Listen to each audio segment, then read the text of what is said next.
In the 17th century, mathematician Gottfried Leibniz argued it was unworthy for excellent men to lose hours like slaves in the labor of calculation. He believed these cognitive chores should be left to machines. Fast forward to 2023, and our first serious attempts to realize that goal took the form of web agents. To interact with the internet, these early models took the complex code of a website, the DOM, and compressed it into a minified snapshot. Based on that snapshot, the AI would decide whether to click a button or type in a search bar. The problem was the latency. A single action took roughly a full minute, and because these models operated with a 60% reliability rate, those errors compounded with every subsequent step. After 3 to 5 steps, the entire process usually collapsed. These models functioned as interesting novelties, but their speed and fragility kept them from performing any meaningful work. That fragility defines the current AI user experience. We leave our workflow, open a separate web app, paste in our data, and wait for an output that we then have to move back into our actual workspace. Teammates don't work this way. If you need something from a coworker, you don't go to a separate, isolated website to ask them. You collaborate within shared communication spaces, like Slack channels and group threads. For an agent to function as a coworker rather than a tool, the intelligence needs to move out of the browser and into the communication hubs where the team actually lives. This is the logic behind Victor. By stationing the AI permanently inside a company's native communication channels, it gains the context of the entire organization's discussions and tools. Living in Slack creates a massive psychological shift in how we perceive speed. If a web app takes 10 minutes to build an application, it feels broken. But if a coworker builds that same app via a Slack thread in 10 minutes, the turnaround feels instantaneous. Creating that experience is an engineering challenge. Human teams communicate through a nonlinear mess of direct messages, public threads, message edits, and emoji reactions. To understand a task, Victor captures these asynchronous, scattered interactions, funneling them into a single linear context window. Scaling this is the hurdle. Managing context for over 100 users requires rigid boundaries to ensure private executive discussions never leak into the engineering channel. Mastering this chaotic interface is what allows the AI to graduate from a simple assistant into a central hub for the entire organization. Personal AI tools are inefficient at scale. It's a logistical burden for every member of a 20-person growth team to individually connect their own software accounts to the same AI. Instead, Victor uses a shared permission architecture. When one authorized user connects an integration, the entire team gains immediate access, allowing the AI to work across roles without redundant setups. This shared context is dangerous if mismanaged. One brand learned this when an administrator connected their personal Gmail account, treating it like a standard tool.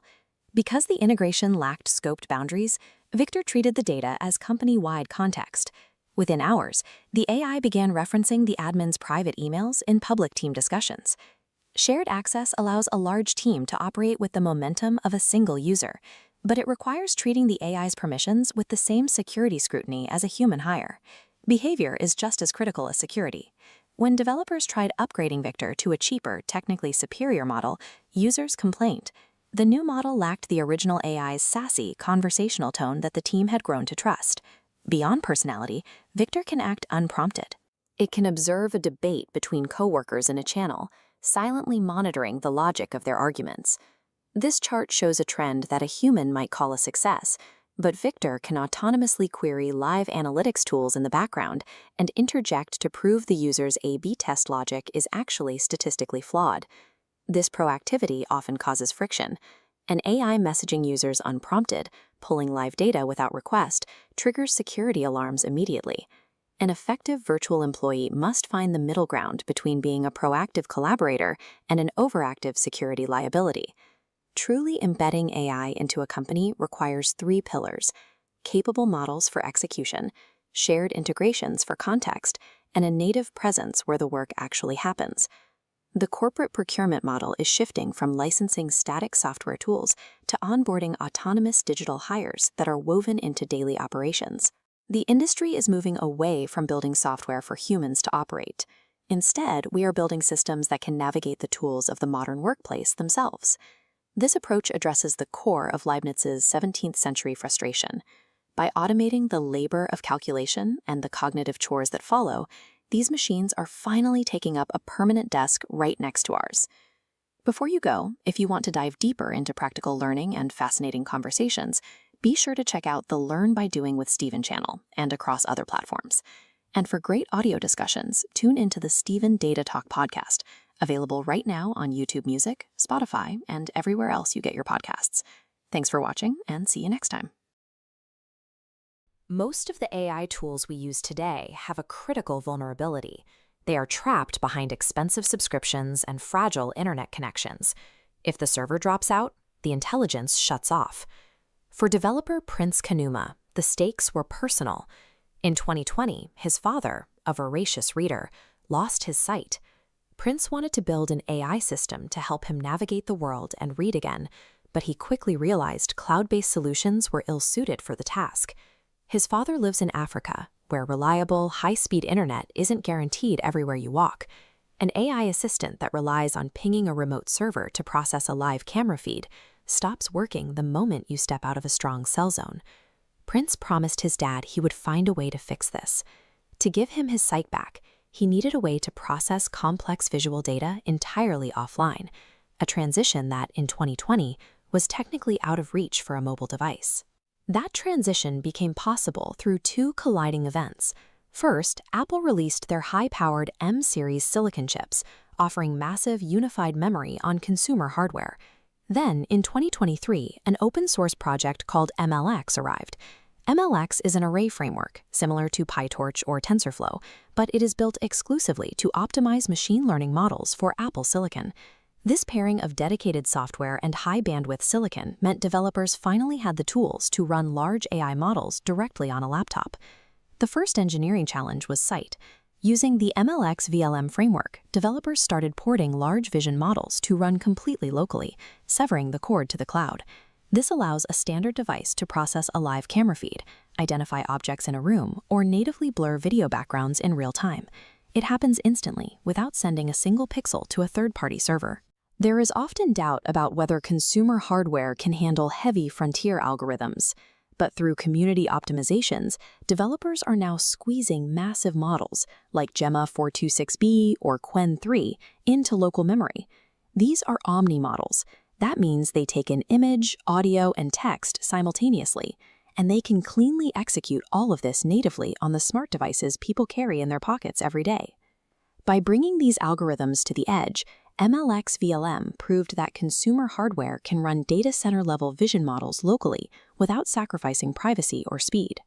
But for a blind user, a text-based interface is ineffective. Controlling the system requires a hands-free experience, which pushed the engineering challenge toward hearing and speech. This chart shows the required modular pipeline. First, a speech-to-text model transcribes the command. Next, a language model processes it. Finally, a text-to-speech model generates the audio response. To feel conversational, custom acoustic models can synthesize spoken audio almost instantly. Running 3 heavy neural networks at once poses a significant problem. How do you force a standard laptop to process a constant multimodal pipeline without hardware overheating? Currently, strict API restrictions mean developers cannot easily access Apple's built-in neural engine for these tasks. Instead, MLX routes the heavy lifting directly through the GPU. To keep the GPU from stalling out, Prince engineered an algorithmic optimization known as TurboQuant, designed specifically to slash memory bottlenecks during inference. The math works. TurboQuant delivers a 4x reduction in RAM usage, which frees up enough hardware overhead to run a 1 million token context window locally. Maintaining high responsiveness in a local environment relies on deep algorithmic efficiency at the framework level, bridging the gap between raw silicon and the user's experience. When you combine these optimized visual and audio pipelines, you get an AI agent capable of perceiving its complete environment. Once it can see and hear, developers can deploy it directly into the physical world. People are already building grounded visual reasoning systems, They are processing home security feeds and analyzing dashcam footage right on their MacBooks, ensuring sensitive personal video never touches the web. Others are applying this to massive media generation, chaining core models together to render cohesive, continuous AI cartoons entirely offline, using a machine with just 16 gigabytes of memory. But the ultimate application of these engineered senses is robotics. Prince deployed MLX directly into his Raichi mini robot, giving it the capacity to use its camera and microphone to navigate its physical environment independently. It even runs real-time voice cloning entirely offline, allowing the robot to respond with a custom, personalized voice, essentially a localized digital assistant. Frameworks like MLX have elevated standard consumer electronics. They are powerful enough to serve as the autonomous brains for physical robotic agents. We are reaching a point where developers no longer need massive cloud data centers to build intelligent, multimodal agents. Processing on-device provides absolute user privacy and zero network latency. Operation costs are reduced to a basic energy bill, making complex intelligence more accessible. The progress in frameworks like MLX allows complex intelligence to operate directly in the physical world, functioning natively on the hardware we use every day. If you want to start building these local agents yourself, head over to the Learn by Doing with Steven YouTube channel for deep dive tech tutorials and hands-on coding exploration. And for our mobile and audio listeners, be sure to subscribe to the Steven Data Talk podcast. You can find us on YouTube Music, Spotify, and all major podcast platforms, with links waiting for you in the description. You can build the most robust, highly indexed database in the world, and a single everyday human request will still cause it to fail entirely. Traditional relational algebra operates on strict syntax. A standard SQL query can filter rows by exact text matches, join tables using explicit foreign keys, or order records by numerical value. It executes binary logic. But ask that same database to find a retail location that best suits a millennial demographic's tastes, and the architecture breaks. The database encounters a logic gap. It possesses no worldly understanding of what millennial tastes actually means. It cannot process semantic nuance, evaluate qualitative text descriptions, or retrieve external context to satisfy the query. To bridge this gap, engineers have begun bolting large language models onto their databases, creating a hybrid approach known as semantic query processing. In practice, this integration is currently a chaotic assembly of ad hoc prompt engineering. Developers pipe raw table data into LLMs with unoptimized context windows, leading to severe token bloat, creating high latency and unpredictable data outputs. To build a truly stable semantic database, we have to stop treating the LLM as a chatbot. We must formally define its functions into a strict taxonomy of LLM-enhanced relational operators, or LROs, and optimize their execution through rigorous empirical benchmarks. We define an LLM-enhanced relational operator mathematically. It takes a relational data input and a natural language instruction, invokes an LLM to perform the reasoning, and outputs a strict materialized relational table. We organize these functions into a matrix. The vertical axis categorizes the operating logic: select, match, impute, cluster, and order. The horizontal axis tracks data granularity: cell, row, column, or table. Intersecting these explicitly defines operators like select column. Internally, the LLM select operator scans the entire schema of the table. It evaluates the semantic relevance of every column against the user's natural language requirement, dropping irrelevant data and outputting only what fits the criteria. Classifying the operator on a grid gives us a mathematical definition, but it does not tell us how to engineer the system for actual deployment. A theoretical taxonomy fails in production unless the physical architecture of the LLM prompt, specifically how the context window is packed with data, is explicitly optimized for that operator's logic. This brings us to context packing, the structural method of arranging relational data inside the prompt before we trigger the LLM execution. The standard approach is the LLM-1 architecture. Rows are extracted sequentially into an iterative loop for a binary evaluation, making isolated judgments with zero awareness of surrounding data. Alternatively, LLM-all expands the prompt to simultaneously ingest a massive batch. By utilizing global context, the LLM establishes a relative baseline. It can see every element in the dataset at once, allowing it to compare records against one another before returning a result. For complex database relationships, engineers deploy a third architecture, LLM-SEMI. It executes a semantic left join strategy, isolating one target record from the first table and comparing it simultaneously against an entire batch from the second table. The choice between isolated reasoning and global context dictates the cognitive capability of the model. Applying the wrong context architecture to an operator will cause the query to catastrophically fail. To prove exactly which architecture pairs with which operator, researchers built EIERobench, an empirical testing ground executing 290 distinct semantic queries across 27 real-world databases. We start by isolating the select filtering operators and the impute generation operators. This chart shows the benchmark F1 scores and token costs for row-level selection tasks. Across 3 major LLMs, the isolated LLM-1 architecture strictly dominates the results. The mechanism here is straightforward. Filtering and generation require precise, fine-grained derivation.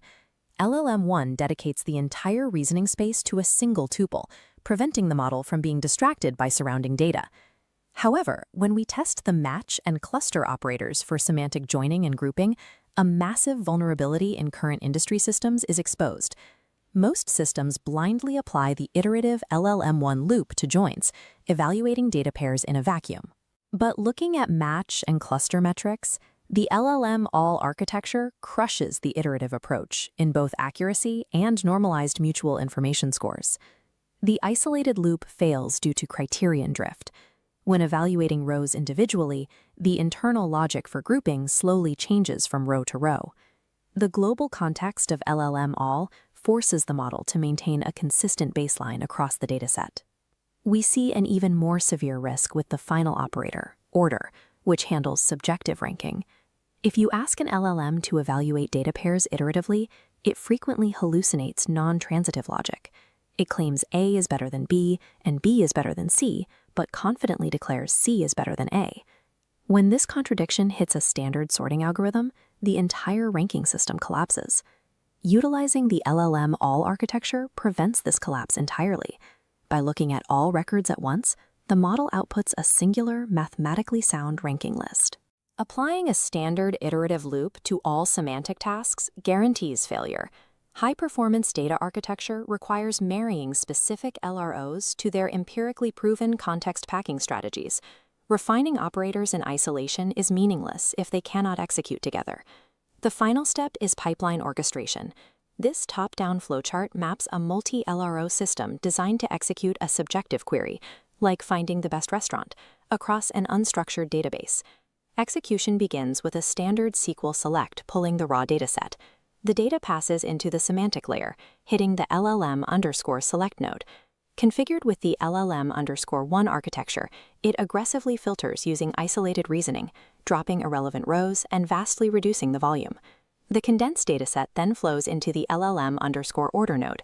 The system shifts to the LLM_all architecture, utilizing global context to rank the subjective criteria, before a limit1 command outputs the final answer. When multi-LRO queries are executed using these strict architectural pairings, testing shows that system accuracy reaches state-of-the-art levels of up to 86.67%. The future of enterprise infrastructure requires moving past the chat interface. Language models must become deterministic, optimized relational operators inside a formal data pipeline. To see the hands-on architectural implementation of these semantic database pipelines, head over to the Learn by Doing with Stephen channel. And for continued deep dives into data science theory and the shifting landscape of machine learning infrastructure, check out the Stephen Data Talk podcast. Full episodes are available right now on YouTube Music, Spotify, and all major platforms. You can find the links in the description below. Imagine you want a financial app to track your daily spending. You don't hand over your actual bank password. You grant the app permission to look at your data on your behalf. This flowchart shows how traditional software permissions handle that process using a framework called OAuth. OAuth is a standard security protocol that allows third-party applications to access your data without needing your password. It relies on a token that defines 3 distinct things: who the user is, what resource they want to access, and the exact conditions of that access, like read-only permissions. This model works perfectly because it happens during a single login. The token travels straight from the user to the bank, locking firmly into place to execute a known, specific request. Because the path is strict, limited, and perfectly predictable, the software operates safely. It executes authorized actions in the exact sequence it was programmed to follow. But modern software is moving past passive tools. We are entering the era of agentic systems, where AI acts autonomously, thinking and figuring out complex tasks on its own. These agents exhibit non-deterministic behavior. Non-deterministic means that if you give an AI the exact same task twice, it might choose a completely different path or set of steps to solve it the second time around. A rigid single login token breaks down entirely when an AI realizes it needs help and starts delegating subtasks to other independent AI agents. So, if the old straight-line rules fail, how do we establish safe boundaries and context for a machine that dictates its own workflow? To handle autonomous workflows, we have to build a multi-system architecture. Right in the middle of it all sits orchestration. Attached to this orchestration layer is a large language model, or LLM. An LLM is a type of artificial intelligence trained on massive amounts of text to recognize and generate human language. Here, it acts as the operational brain, figuring out the dynamic path forward. The orchestration engine delegates the work, branching out to trigger multiple, distinct AI agents simultaneously to handle different parts of your request. Those independent agents then connect to MCP servers. The Model Context Protocol is a standardized framework that allows AI models to securely connect to external data sources and tools, forming a vast active web of resources. Managing permissions in this sprawling, unpredictable network requires a massive amount of real-time information. A simple token verifying who and what falls completely short. First, the system requires situational context. It constantly scans the environment state, sweeping across the network to track exactly which components, tools, and agents are active and talking to each other. Second is resource context. Because the AI decides to use external tools autonomously, it has to instantly pull up and evaluate the specific read and write capabilities and the strict limits of every tool it touches. Third, we look at user context. This split screen highlights that a valid login is only the starting line. The system evaluates variables like whether you are an employee working from the corporate office or logging in from your living room, dictating what data the AI is allowed to fetch. Fourth is model context. The orchestration layer identifies precisely which LLM is active and what specific task that model has been fine-tuned to accomplish in that exact moment. Finally, there is task history.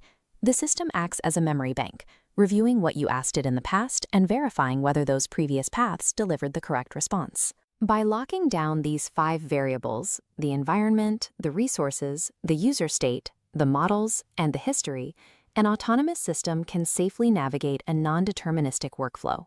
When agentic systems first emerged, the immediate reaction was to focus entirely on prompt engineering. We assumed that by typing frantically and crafting the perfect linguistic request, we would get the perfect answer. The most elegantly written prompt will fail if the AI has no understanding of the tools it is allowed to use, the state of the network, or the history of the user asking the question. To get accurate, safe results, we have to build a new layer around the prompt.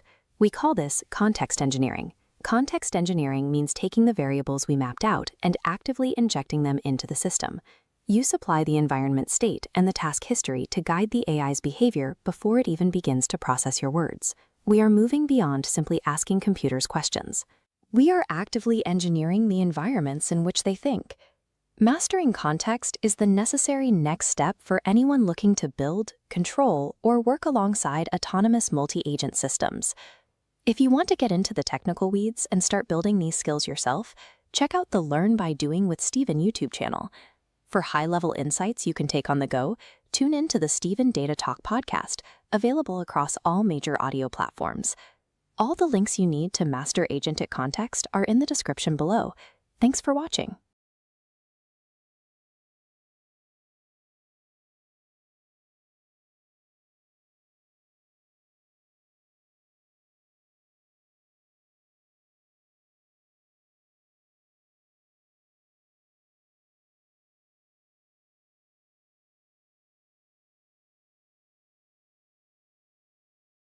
There is an ongoing debate regarding large language models. Some researchers argue these networks possess emerging reasoning capabilities. Others contend they are simply stochastic parrots, systems that stitch together statistically probable text without any actual comprehension of the meaning. The strongest evidence for the stochastic parrot argument is the hallucination. A hallucination occurs when a model generates a string of text that is unsupported by reliable sources, resulting in factual errors, reasoning failures, or biased outputs. To understand how we traditionally identify these errors, consider a basic query, asking a model to name the capital of Italy. A correctly functioning model will output Rome. A hallucinating model might generate a plausible-sounding but entirely fabricated alternative, like Sydney.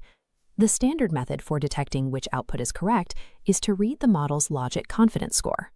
A logit is the raw, unnormalized prediction score output by a neural network before it is converted into a probability. Relying on logit confidence scores fails because models frequently assign high confidence to complete fabrications. Detecting these errors requires a structural reassessment of how we measure a network's internal certainty. Recent efforts to fix this involve training probing classifiers or using inference time interventions. Probing classifiers are auxiliary neural networks trained specifically to read a larger model's internal activations, while inference time interventions actively alter those activations during generation to steer the output. Researchers testing these trained probes quickly identified a structural limitation. They overfit to their specific training data. Because user interactions in the wild are highly unpredictable, these probes fail to generalize across diverse, real-world tasks. A probe trained to catch math errors becomes ineffective when the model hallucinates a historical fact. A recent paper introduces a training-free alternative called spilled energy. This metric reads values already present inside the network, requiring zero computational overhead and no auxiliary classifiers. This chart compares the two detection methods. On the left, the logit confidence scores for both Rome and the hallucinated Sydney are identical. On the right, the spilled energy metric remains flat for the correct answer, but registers a drastic spike for the hallucination. By reinterpreting the mechanics of the language model through the framework of physics and energy, we can extract an error signal directly from the raw output. To locate this energy signal, we have to isolate the generative language modeling objective. This process factorizes the joint probability of an entire sequence of words into individual conditional probabilities. Autoregressive models execute this by recursively predicting the next token in a sequence based on all the tokens that came before it. At each individual step in this generation chain, the model operates as a discriminative classifier. This classification outputs a probability distribution array, mapping the likelihood of every token in the vocabulary. Zooming into a single time step reveals the exact mathematical function creating this distribution, the softmax layer. It normalizes raw logits so all values sum exactly to 1. The autoregressive chain drives modern AI generation, but the mathematical vulnerabilities within the softmax operation remain hidden until we reinterpret the variables. We can translate this operation into an energy-based model, or EBM. An EBM is a framework where probability distributions are defined by an energy function rather than standard statistics. In this framework, there is a strict inverse relationship. Lower energy values correspond to a higher likelihood. Using mathematical proofs established by Grathwohl et al., a standard discriminative classifier can be directly reinterpreted as an energy-based model. Applying this to the softmax equation, we isolate the numerator, the logit of the specifically sampled token. In physics terms, this is logit energy. We then isolate the denominator, the sum of all possible token logits across the vocabulary array. This translates to marginal energy. Translating abstract probabilities into discrete, measurable energy values allows us to track the thermodynamics of the language generation process token by token. The chain rule of probability dictates that for a joint distribution to remain valid, a strict mathematical equivalence must hold across generation steps. Specifically, the marginal probability calculated at step I must theoretically equal the conditional probability calculated at step I-1. In our framework, logit energy extracted at time step t must perfectly match the marginal energy calculated at time step t+1. However, in actual LLM architecture, these components are measured using different mechanisms at different times. They do not perfectly cancel out. When the model's logic is sound, energy transfer is clean. But when internal modeling fails, mathematical equivalence breaks and energy spills out. This spill is influenced by the model's intrinsic parameters, such as the generation temperature. Temperature is a setting that controls output randomness by scaling the raw logits before the softmax function processes them. Scaling the temperature to infinity drives the logits towards zero. This destroys the physical energy balance and forces the spilled energy to accumulate mathematical error. Spilled energy is an inescapable mathematical byproduct. Because it scales with internal discrepancy, it provides a precise indicator when the model's predictive output is no longer grounded in its established joint distribution. The sensitivity of this energy discrepancy can be verified by moving from theoretical physics to controlled mathematical benchmarking. Researchers prompted several state-of-the-art models to solve 14-digit arithmetic problems. They then deliberately injected random numerical errors into the model outputs to test detection rates. These injected errors were grouped into 3 tiers: easy errors with massive offsets, medium errors requiring closer inspection, and hard errors featuring offsets as small as 1 or 2 digits, making them highly plausible. This chart shows the distribution of correct and incorrect answers across the 3 difficulty tiers. Across all error ranges, the spilled energy metric establishes a clear vertical threshold that separates the correct outputs from the incorrect ones. Standard detection baselines like logic confidence identified the easy errors, but failed to isolate the subtle miscalculations in the hard tier. In a strict mathematical environment, tracking the energy discrepancy between time steps operates as a highly accurate anomaly detector for model failure. Moving past synthetic math, the metric was evaluated on open-domain natural language benchmarks, including Trivia QA and Hotpot QA, where errors arise organically through reasoning failures. This table compares the cross-task performance of spilled energy on Llama 3 against heavily trained probing classifiers. The standard probes generalize poorly, hovering near 62%. Spilled energy consistently identifies the exact hallucinated answers in the 80 to 90% range on specific reasoning tasks. Spilled energy maintains discriminative power across different datasets because it measures a violation of the probability chain rule, rather than relying on patterns memorized from a specific set of training data. The metric does have a known limitation. It occasionally triggers false positives on tokens with naturally high entropy. Entropy is a measure of uncertainty or randomness within a probability distribution. Punctuation marks, or the very first word of a new sentence, naturally spread probability mass across many plausible options. This spread inflates the spilled energy value, even when the model is generating factually correct text. To mitigate this, the extraction must be strictly localized to the exact answer span, filtering out the structural noise and measuring the energy only on the tokens carrying semantic weight. Reinterpreting the softmax layer as a series of interacting energy-based models unlocks a mathematically principled zero-overhead mechanism to identify the exact tokens where the probability chain rule fails during generation. The intelligence of a modern large language model is frozen in time.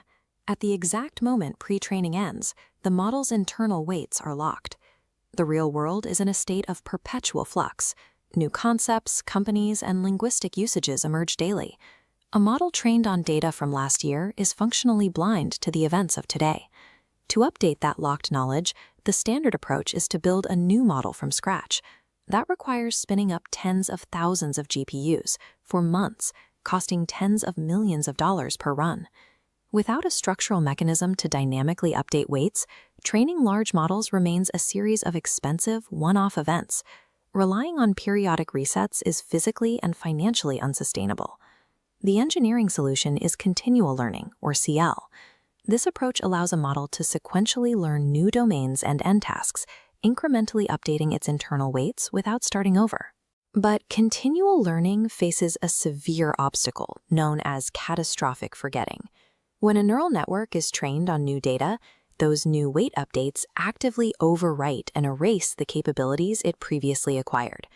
Solving this requires applying continual learning across the entire lifespan of a large language model. This timeline shows a tripartite life cycle framework with 3 distinct stages: continual pre-training, continual fine-tuning, and continual alignment. Across all stages, engineers face the plasticity-stability dilemma, remaining plastic enough to absorb new information, but stable enough to retain prior expertise. To balance this scale, researchers deploy 3 specific categories of mechanisms. Rehearsal mixes old data with new. Regularization applies mathematical penalties to prevent core weights from shifting. And architecture physically expands or isolates the model's neural pathways.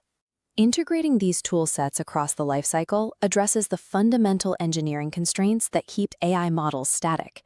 We start at the first pillar, continual pre-training, or CPT. This is where a massive, specialized corpus, like millions of legal documents or medical journals, is injected into a general base model. The primary risk here is that flooding the model with hyper-specific terminology can aggressively overwrite the general language logic it originally learned.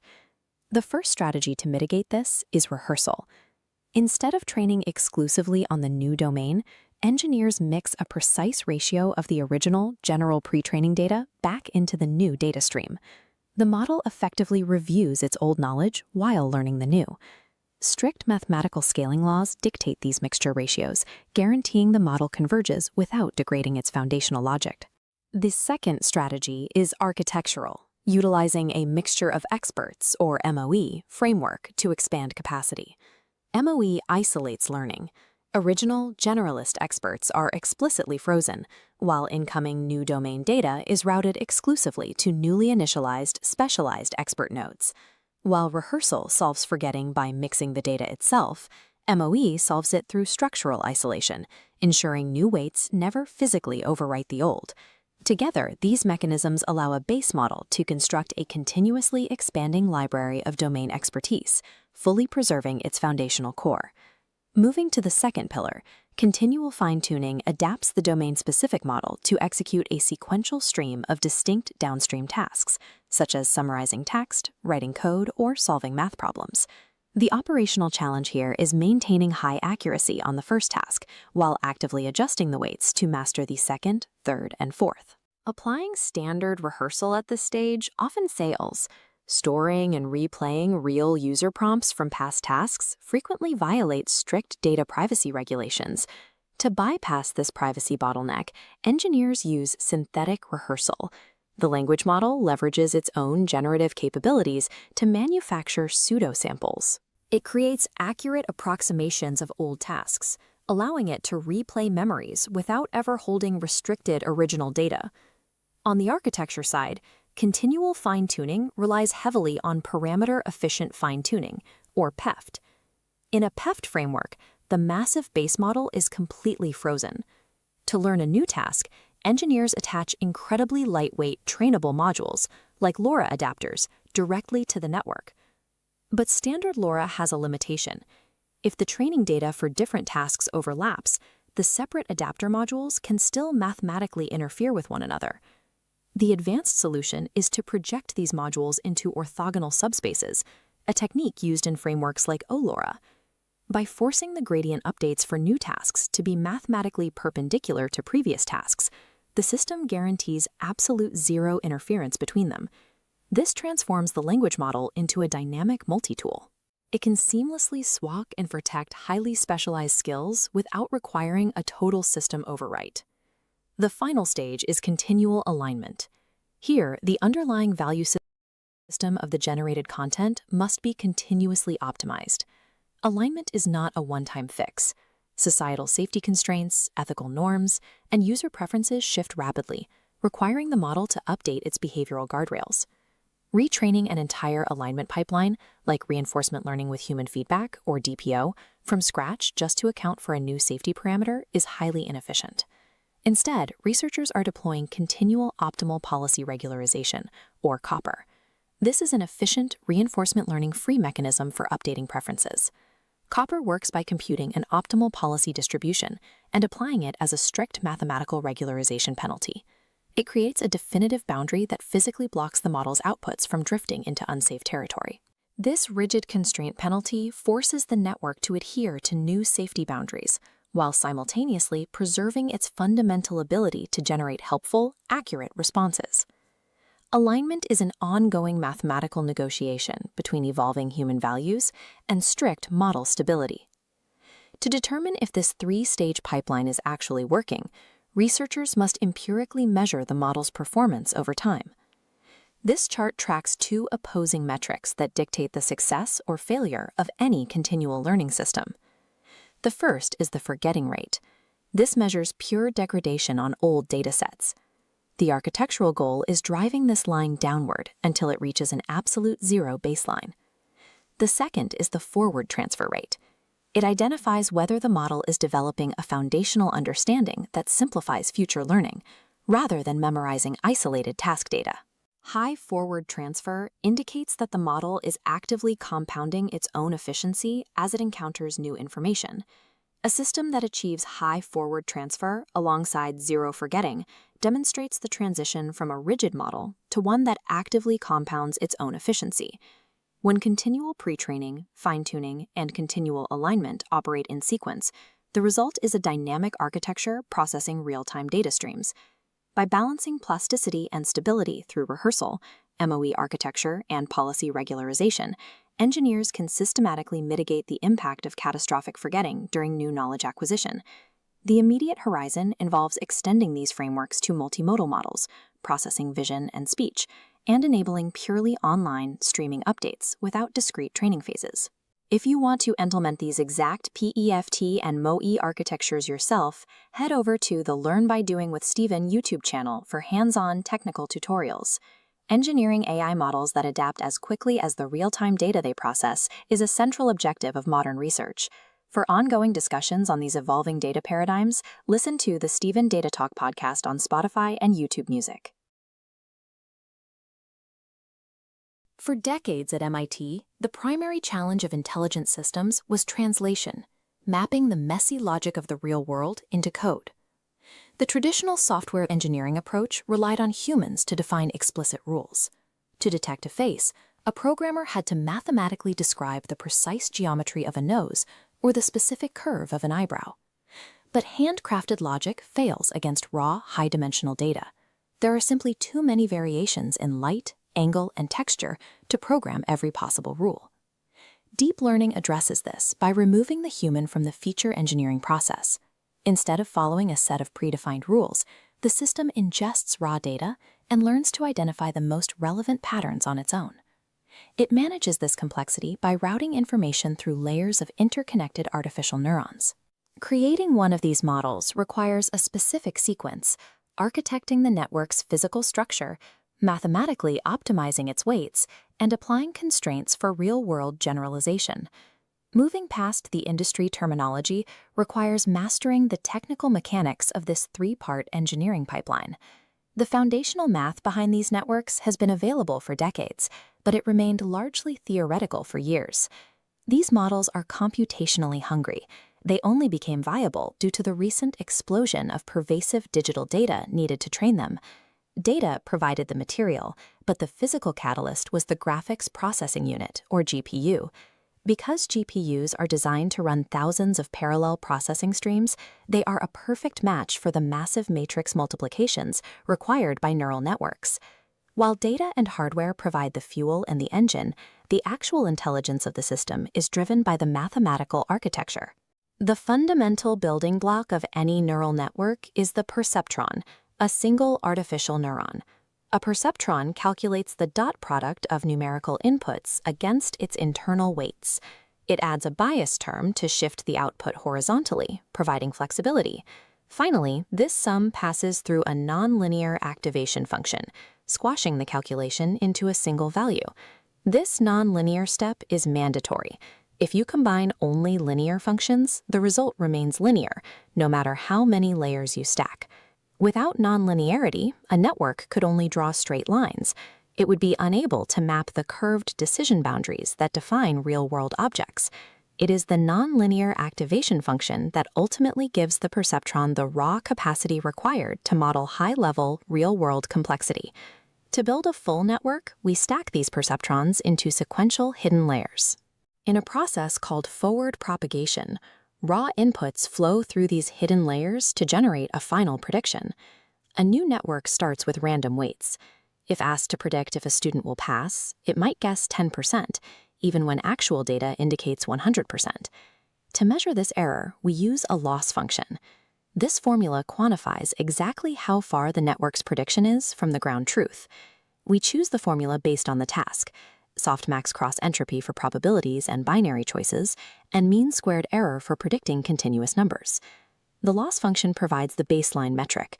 Without it, the network has no way to evaluate its performance or improve its accuracy. Optimization is the process of finding the specific configuration of weights that results in the lowest possible loss. Visualizing weight settings as a 3D map, an untrained network begins on a high-error peak. Gradient descent calculates the local slope to find up, then reverses it. Finally, the network takes a small downward step, governed by the learning rate. To compute the gradient across every weight in the network, we use an algorithm called backpropagation.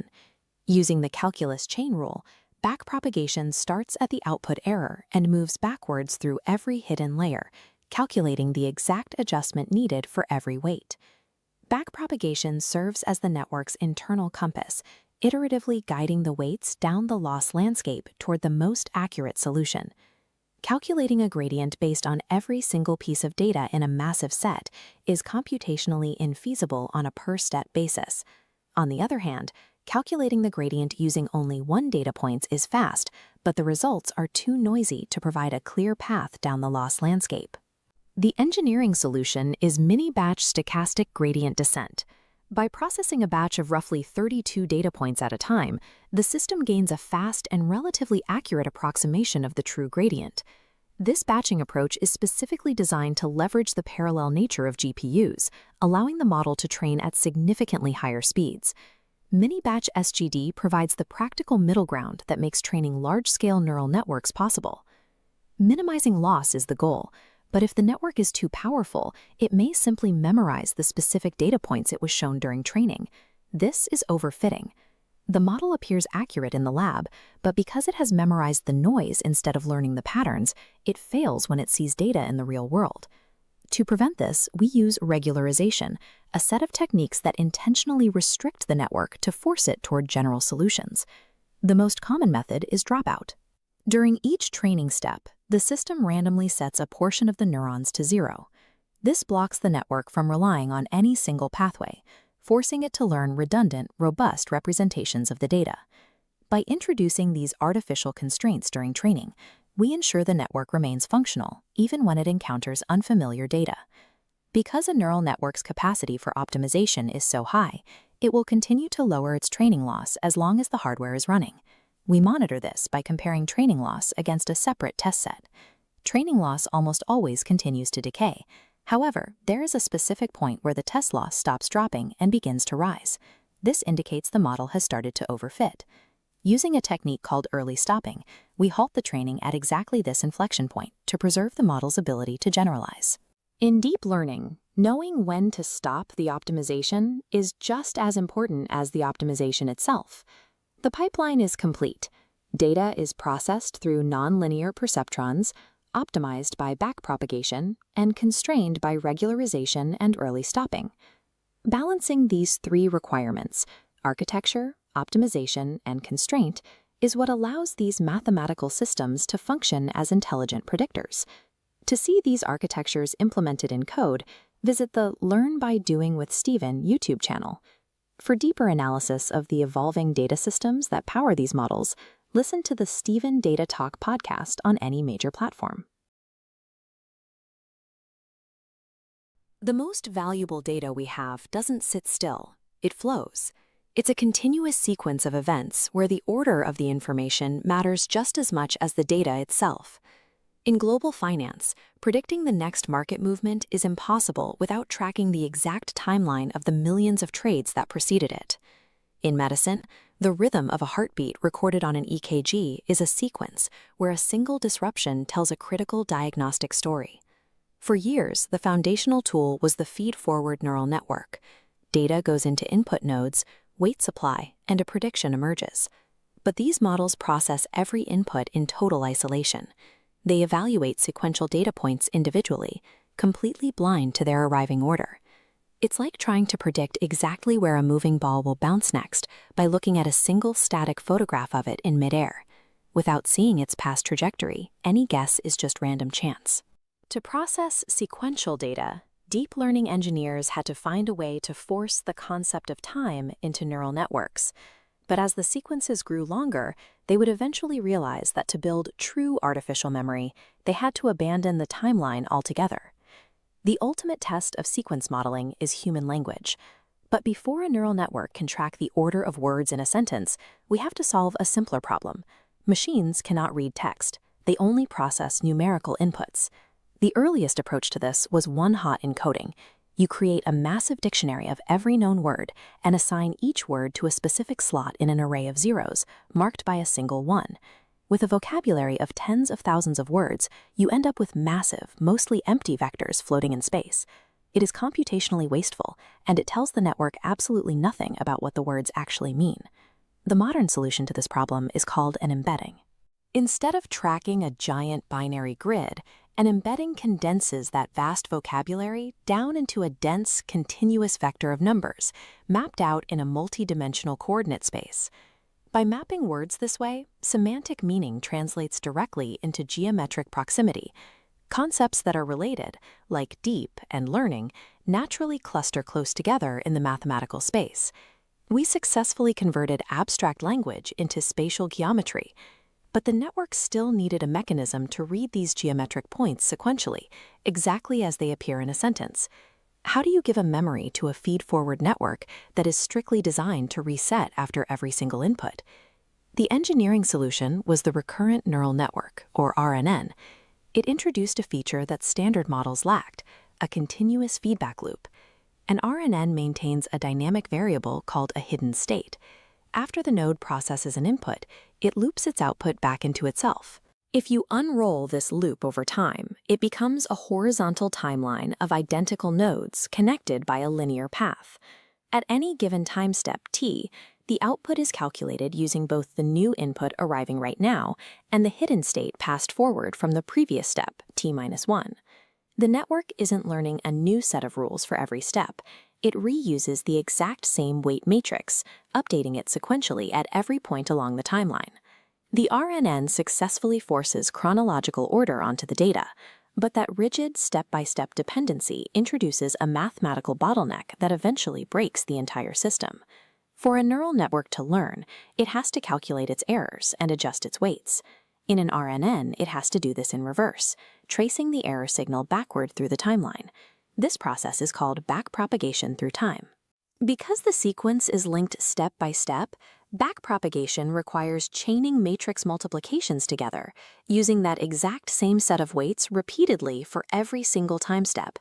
If those weight values are even slightly less than 1, repeatedly multiplying them against each other causes the error signal to shrink exponentially as it moves backward. This exponential decay is known as the vanishing gradient problem. In practice, this means the error signal fades to 0 before it can reach the earliest nodes in the sequence. The network literally forgets the context of the data it saw at the beginning of the run. Engineers built variations like LSTMs that use internal gates to selectively hold on to information longer, acting as temporary band-aids. But they could not bypass the underlying bottleneck of sequential processing. Processing data strictly chronologically guarantees computational decay over long distances. To handle massive sequences effectively, deep learning required a different structural logic. The challenge was clear. How do you analyze a strict sequence without getting trapped by a step-by-step timeline? The solution was an architecture that completely abandons recurrence. It's called self-attention. Instead of reading data one step at a time, self-attention pulls in the entire sequence and looks at every piece of data simultaneously, in parallel. To ensure the network still knows the order of the inputs without a timeline, a mathematical marker called positional encoding is injected directly into the data before processing begins. To figure out what matters most in that sequence, the network acts like a search engine.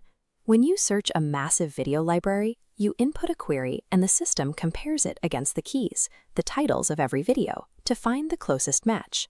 Self-attention does this mathematically by splitting the sequence data into 3 distinct parallel matrices: the query, the key, and the value. By formatting the data as a set of simultaneous search queries, the architecture trades the rigid limitations of linear time for the absolute precision of mathematical relevance. The query matrix represents the specific item the network is currently analyzing in the sequence. The key matrix holds the characteristics of every other available item in that exact same sequence. The network calculates relevance by taking the dot product, or cosine similarity, between the query and the keys. This generates a raw mathematical score, indicating exactly how closely related those items are in the coordinate space. Those raw scores are run through a softmax function, which squashes them into normalized percentages between 0 and 1. This mask is multiplied by the value matrix, illuminating highly relevant features and dimming irrelevant noise. Because this extraction happens in parallel, it entirely circumvents the vanishing gradient problem. The network can draw a direct, immediate connection between any 2 points, regardless of how far apart they are in the sequence. That entire operation, the query, key, and value calculation, represents just a single attention head. With multi-head attention, you clone this process, stacking the operations vertically. One head might evaluate syntax, another tracks semantic meaning, and another monitors long-term context, all in parallel, locking together to form the transformer architecture. This massively parallel attention architecture is the core engine running modern large language models and generative AI, and it extends far beyond text. Vision transformers now use this exact same self-attention mechanism to process complex imagery without relying on recurrence. In biology, attention models decode the complex sequences of life itself, using sequence data to accurately predict 3-dimensional protein structures. Understanding these abstract mathematical architectures requires bridging the gap between theory and hands-on coding. To build these concepts yourself, subscribe to the Learn by Doing with Stephen YouTube channel for applied tutorials. And to explore deeper discussions on data architecture, listen to the Stephen Data Talk podcast, available now on YouTube Music and Spotify. Imagine a ball hovering in a 2D space. If you are asked to predict where it will move next based on this single frozen frame, you are essentially guessing. But if you see the dashed line trailing behind it, mapping its past positions, the path forward becomes clear. That trajectory illustrates the core language of our world. We are constantly surrounded by streams of data that only make sense when viewed in a specific chronological order. On a trading floor, a single stock price tells you very little. The value of the information lies in the historical sequence, the ticks, surges, and drops leading up to that exact moment. In a hospital, doctors reading an EKG are not looking for a single electrical pulse. They are monitoring the rhythm, the precise time series of heartbeats that can signal a crisis before it happens. Early feed-forward neural networks struggled with this. They view data in isolated, timeless snapshots, attempting to calculate outcomes while blind to everything that occurred a second before. To build systems that grasp reality, researchers had to figure out how to weave the concept of a timeline into a static mathematical equation. The first major solution was the recurrent neural network, or RNN. Instead of swallowing a dataset whole, an RNN processes information one distinct step at a time, moving through a sequence much like a person reading a sentence word by word. To maintain context, the RNN uses an internal memory bank called a hidden state. As each new piece of data arrives, the network updates this state and passes it forward to the next step. When the network reaches the end of the line, its final prediction is a product of both the current input and the accumulated memory of everything it processed previously. This architecture gave AI a working short-term memory. However, processing data through a strict, linear chain created a computational hurdle that would eventually limit the entire field. Because neural networks operate on numbers rather than words, language must be translated into spatial coordinates called embeddings. Inside an RNN, the hidden state is updated through repeated matrix multiplications. Every new word in a sentence requires another round of math to carry the memory forward. In long sequences, these repeated multiplications cause the numerical values to shrink towards 0. This is the vanishing gradient problem. As the numbers fade, the memory dissolves. By the time the AI reaches the end of a long paragraph, the data representing the beginning of that paragraph has often disappeared. Processing data one piece at a time creates a bottleneck. Memory cannot scale effectively when it relies on a single, fragile chain of multiplications. 5 years ago, a new approach abandoned the step-by-step timeline. Instead of a chronological chain, researchers looked for a way to map the relationships across an entire dataset at once. Think about how you search a video platform. You start by typing a specific request into the search bar. The system weighs your request against the titles and descriptions in its database to calculate which ones are most relevant to you. Once the system finds a high-scoring match, it retrieves the actual content you were looking for. Neural networks use a mechanism called self-attention to perform this same logic on a sentence. It treats one word as the search request and checks its relationship to every other word in the sequence simultaneously. By calculating the mathematical dot product between these coordinates, the network determines how much attention to pay to each word. It maps the contextual weight of every component relative to all others in a single parallel operation. Self-attention bypassed the memory bottleneck.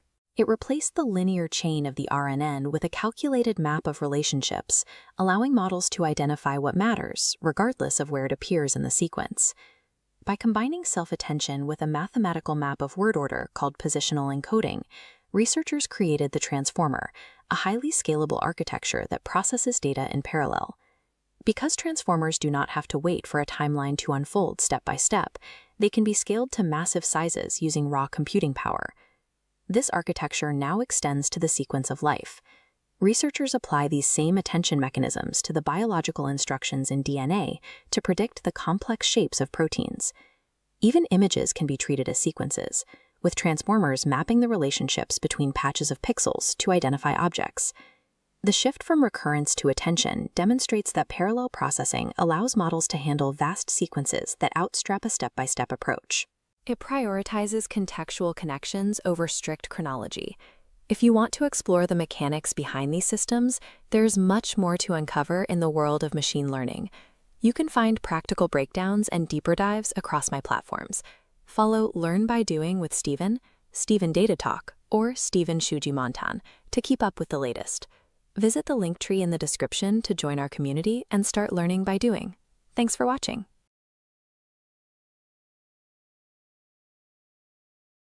Take a look at this crowded New York City block. In a fraction of a second, your brain processes the overlap of the vehicles, identifies the pedestrians in the crosswalk, and predicts exactly where they are going to step next.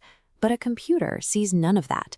To a machine, this rich, dynamic environment is a massive grid of raw RGB pixel intensities, entirely composed of numbers arranged in rows and columns. If you feed this image into a traditional neural network, the system requires you to flatten that grid. Every row of pixels is stacked end-to-end into one extremely long, single-file line of data.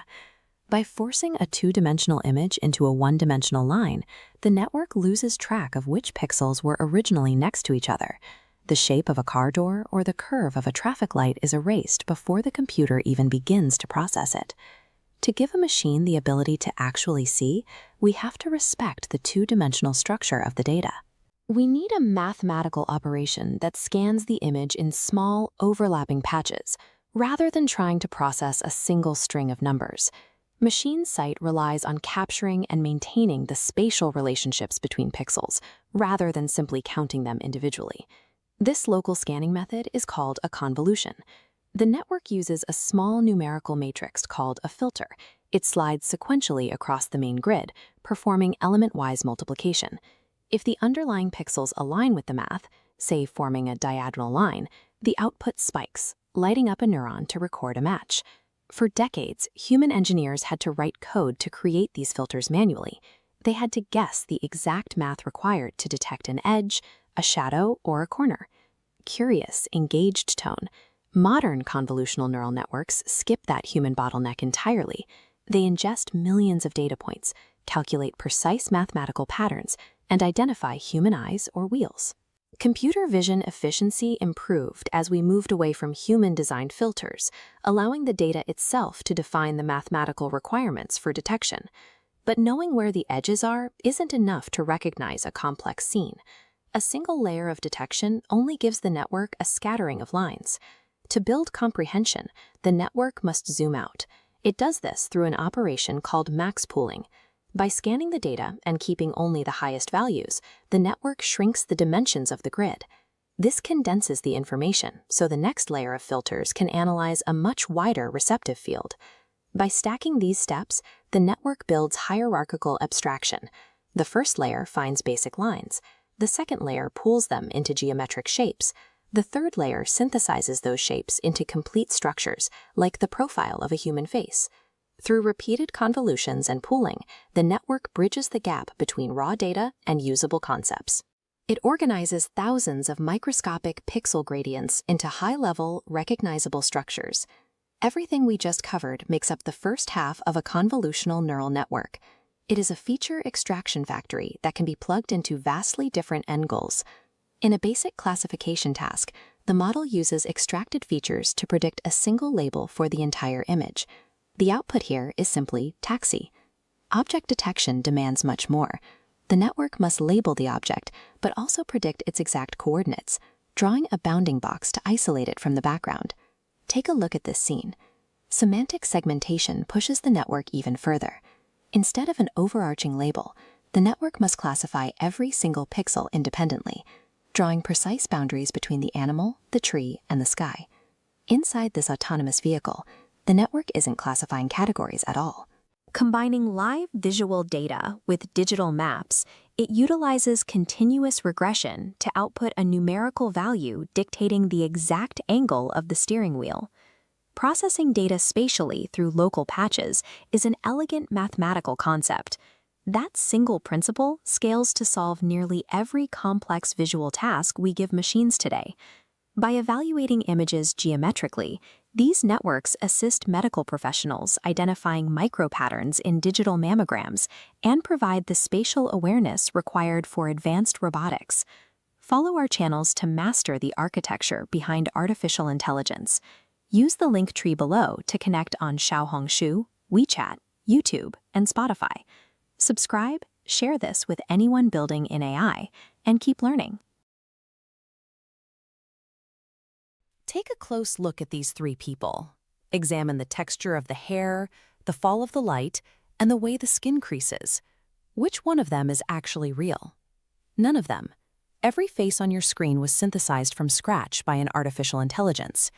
In traditional supervised learning, an AI acts as a digital cataloger.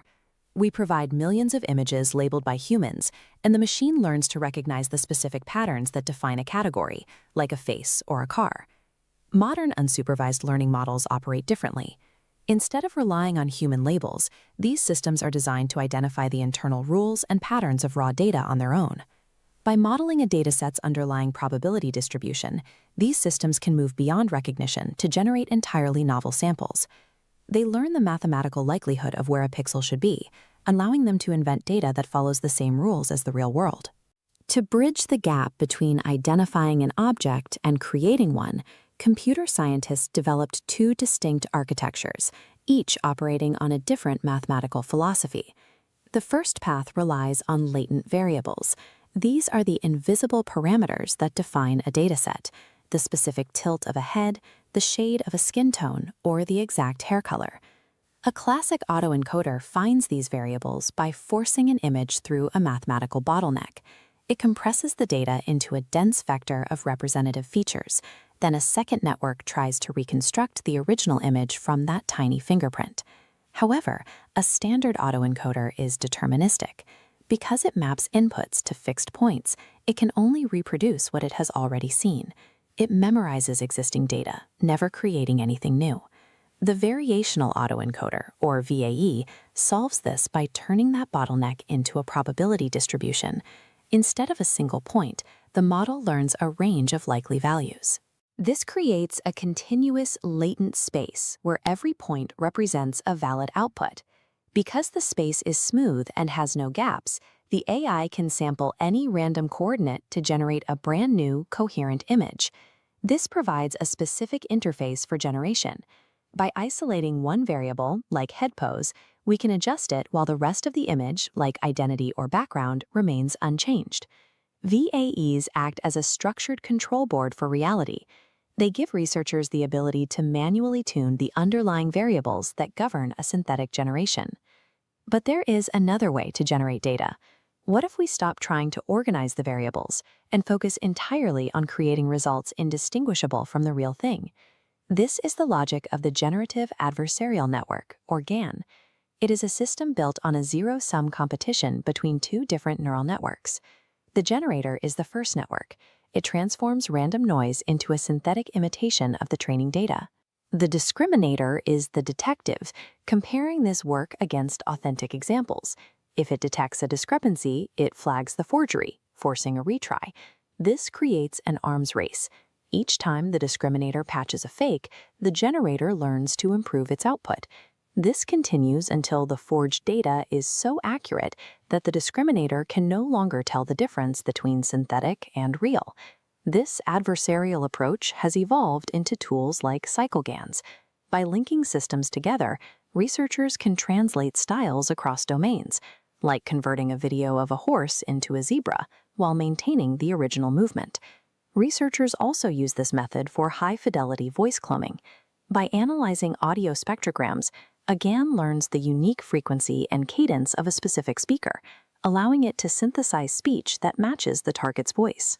GANs produce these results not through a careful understanding of features, but by optimizing a generator to successfully defeat a dedicated discriminator. Whether an AI is compressing data or training through competition, it is ultimately mapping the statistical distribution of the world around us. Once a model understands these distributions, it can simulate reality. Autonomous systems use this logic to generate rare, dangerous outliers, like a pedestrian suddenly appearing from behind a car, to train their software before it ever reaches the road. These generative foundations are currently driving breakthroughs in drug discovery, adaptive robotics, and digital media. We have moved past teaching machines how to look at our world and have finally given them the tools to dream up their own. If you want to dive deeper into the neural networks and the mathematics of the modern AI landscape, join our community. Follow Learn by Doing with Stephen, 苏囊胜智, as well as Stephen Data Talk and Stephen 数据难谈 on 小红书, our official WeChat account, YouTube, and Spotify. Check the show notes for the Linktree URL at linktree.ee/learnbydoingwithstephen to subscribe and continue your learning journey. Traditional deep learning models are trapped inside a static digital sandbox. They can process millions of labeled photographs and reliably identify an apple. But if you drop that same AI into a physical, moving space, it has absolutely no idea how to interact with that object. To solve problems in the physical world, an AI needs to move past passive observation. It has to act, make mistakes, and learn from its surroundings. This process is called deep reinforcement learning. An agent acts in an environment. This action updates the state, returning a reward. But like choosing $5 today over 10 years from now, it applies a discount factor, forcing the algorithm to prioritize immediate successes over distant payoffs. The ultimate goal of this loop is to maximize total lifetime success. And figuring out the mathematics to achieve that goal led researchers to develop two completely different philosophies of machine learning. The first philosophy is called value learning. To test it, researchers used the heavily structured environments of vintage video games. They built something called a queue function. The queue function looks at the exact current state of the game and assigns a strict numerical value to a fixed menu of possible actions, moving left, moving right, or staying still. It calculates which single button pressed yields the highest expected point total. By rigorously predicting the point value of every choice, the algorithm occasionally discovers entirely counterintuitive strategies. In Breakout, the queue function realizes that the highest future reward actually comes from moving away from the ball, allowing it to slip into a corner and ricochet behind the blocks to rack up massive points.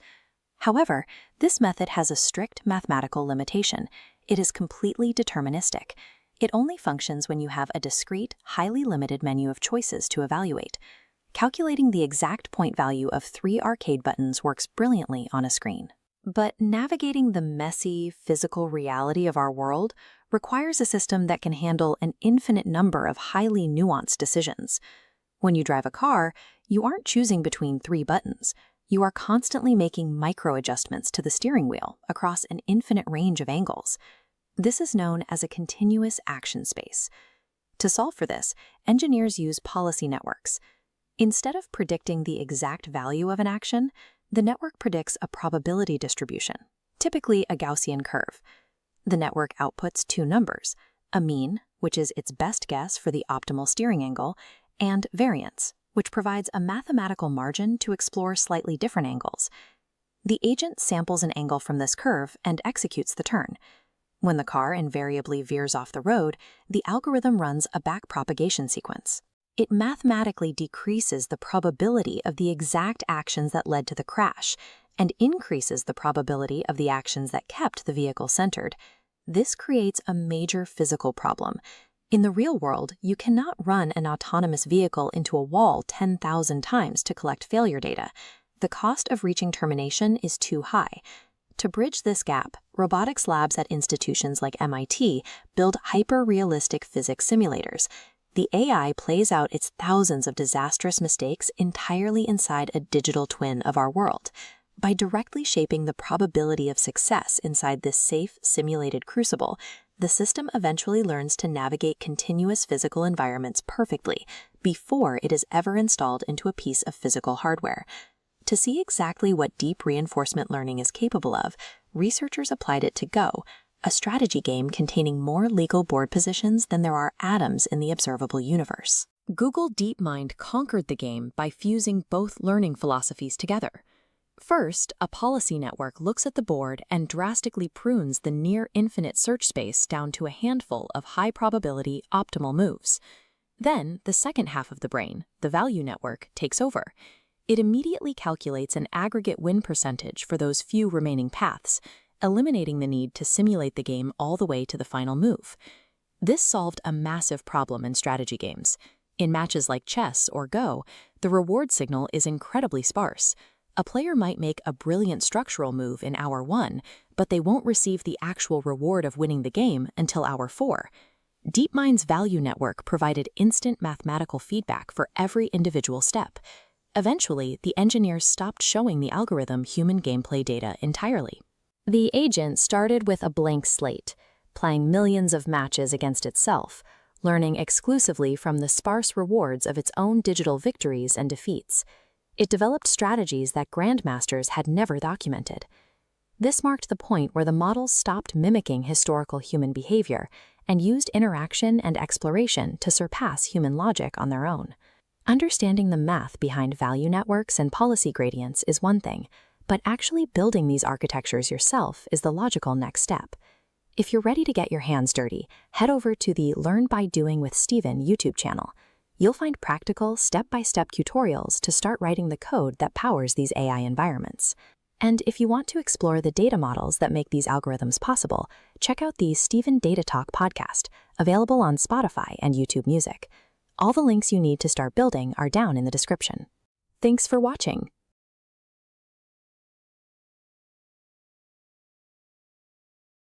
In 1989, deep learning was defined by the universal approximation theorem. It states a single hidden layer neural network can approximate any continuous function. The model recalculates its internal weights to thread the needle, mapping any input to any continuous output without error. However, while these networks possess the mathematical capacity to perfectly map any function, they often fail when transitioning from a controlled dataset to the noise of the real world. This occurs because the raw computational power required to fit any curve also enables a network to memorize its training data. This creates a system that is mathematically precise during training, but structurally fragile during deployment. Modern generative architectures employ structural workarounds to these foundational flaws, moving beyond the limitations of single-shot function approximation. The theoretical capability to learn any mapping is tied to the risk of memorizing noise over signal. Addressing this required changing how we structure deep learning tasks. Researchers took a standard image dataset and completely randomized the labels. A cat labeled a truck, a dog a plane. Despite having no semantic meaning, the network achieved near 100% accuracy on this training set, while test accuracy flatlined. The model did not recognize visual features or semantic concepts. It operated as a function approximator, finding a maximum likelihood estimate, memorizing the random noise to reduce its error to 0. This creates a rigid internal representation. When the network encounters out-of-distribution, or OOD data, inputs falling outside the precise coordinates of its memorized training set, the mapping breaks down. We see this in simple tasks, like training a network to colorize photos. Models will color the closed mouths of dogs pink because they over-indexed on training images where dogs had their tongues out. In high-stakes environments, OOD data leads to fatal errors. An autonomous vehicle recently swerved into a concrete barrier because that specific barrier was not present in the original training data. The model encountered a novel object and failed to resolve it. In these OOD scenarios, standard deep neural networks lack the architecture to calculate or express their own uncertainty. Standard deep learning maps inputs to outputs without a mechanism for self-correction. A model that memorizes its training data remains blind to the gaps in its own knowledge. Mathematical rigidity exposes adversarial vulnerability. Normally, we lock input data and shift internal weights to minimize loss. Adversarial attacks invert this, freezing weights and unlocking the input. A microscopic perturbation maximizes the network's error. By perturbing the input along the gradient, we force the network to assign an incorrect classification while maintaining maximum statistical confidence in that error. These vulnerabilities extend to the physical world. Researchers used a 3D printed turtle with a mathematically engineered surface pattern to trick computer vision models into classifying it as a rifle. Adversarial fragility is a mathematical consequence of relying on single-shot function mapping to process complex data. To bypass the memorization trap, modern generative architectures move away from single-shot generation. This shift is evident when comparing older frameworks like VAEs and GANs against diffusion models. Older models attempted to map from a compressed latent space directly to a final image in one pass. This was often unstable, frequently resulting in mode collapse, where the network produced only average, repetitive outputs. Diffusion models replace that mechanism with a sequence of careful iterative steps, beginning with what we call a forward process. We take a source image and incrementally add layers of random Gaussian noise until the image is pure static. This forward process is a simple mathematical decay that requires no training. The neural network handles the reverse process. Given a noisy image at step t, it predicts the residual noise difference from t-1. We optimize this using a mean squared error loss function, comparing the predicted noise against the actual noise added. Once trained, we feed pure random noise into this reverse loop. The network iteratively subtracts noise step by step, allowing it to produce diverse, high-fidelity generations. By asking the network to perform a repeatable, narrow task over multiple steps, diffusion avoids the fragility associated with single-shot function approximation. This iterative framework also applies to natural language processing. A large language model first performs tokenization. Raw text breaks into discrete blocks, encoded into numerical sequence IDs. The objective is autoregressive next token prediction. Given a sequence of tokens, it outputs a probability distribution for the next token. Because the training data consists of vast amounts of existing text, the data provides its own labels. This allows for massive, self-supervised training without manual annotation. The network's weights are optimized by calculating the cross-entropy loss between its predicted probabilities and the actual token found in the training document. As these models scale in parameter count and training data, we see step changes in their ability to handle complex tasks. The same next token prediction loop begins to generate coherent code, structure complex logic, and perform cross-lingual translation. These capabilities suggest that while the underlying objective is simple, the sheer scale of the prediction loop allows the model to capture deep patterns within human language. We can now connect the OOD data boundaries, the denoising timelines of diffusion, and the autoregressive sequences of language models back to the universal approximation theorem. The current frontier circumvents the vulnerability of single-shot memorization by adopting stepwise iterative optimization across both vision and language tasks. Even with these improvements, deploying these models in real-world scenarios still carries risks. Several frontiers remain unsolved. The field is still working to mitigate hallucinations, calculate explicit model confidence, and enable long-term logic planning. You can experiment with these concepts and build these architectures yourself on the Learn by Doing with Stephen YouTube channel. For ongoing discussions on the theoretical boundaries of machine learning, subscribe to the Stephen Data Talk podcast on Spotify and YouTube Music. Machine learning is no longer limited by the basic math of approximation, but by our ability to refine the sequences that guide its outputs. If you used an early smartphone, you remember the autocomplete feature, that little bar above the keyboard guessing your next word. Today, we have AI passing the bar exam and writing complex software. However, beneath the hood, that old autocomplete and today's high-performing AI operate on the same base technology. This process is called autoregressive decoding. You start with a text stem, like to be or not to. The model predicts a single word next, be. Then it takes that entire new phrase, loops it back in, and predicts the next word. In many ways, machine learning is just fancy counting. We can trace this back to the 1980s with Bayesian language models. If you feed one of these models the phrase, it was the, it looks back at its training data to count what words followed that exact sequence. It builds a probability dictionary. It might calculate a 33% chance the next word is age, and a 16% chance it's worst. The model then randomly samples from this list to pick the next word. There is no consciousness or deep comprehension happening here. The system isn't thinking about the meaning of the words. It is a statistical engine, blindly predicting exactly one token at a time based on past patterns. But early text predictors hit a wall quickly. They had a tiny context window, meaning they could only remember a few words at a time. Without enough memory to know when a sentence should end, they got stuck in repetitive probability loops, spitting out the same phrase over and over. Because they couldn't reason, they acted like fuzzy lookups into their training data.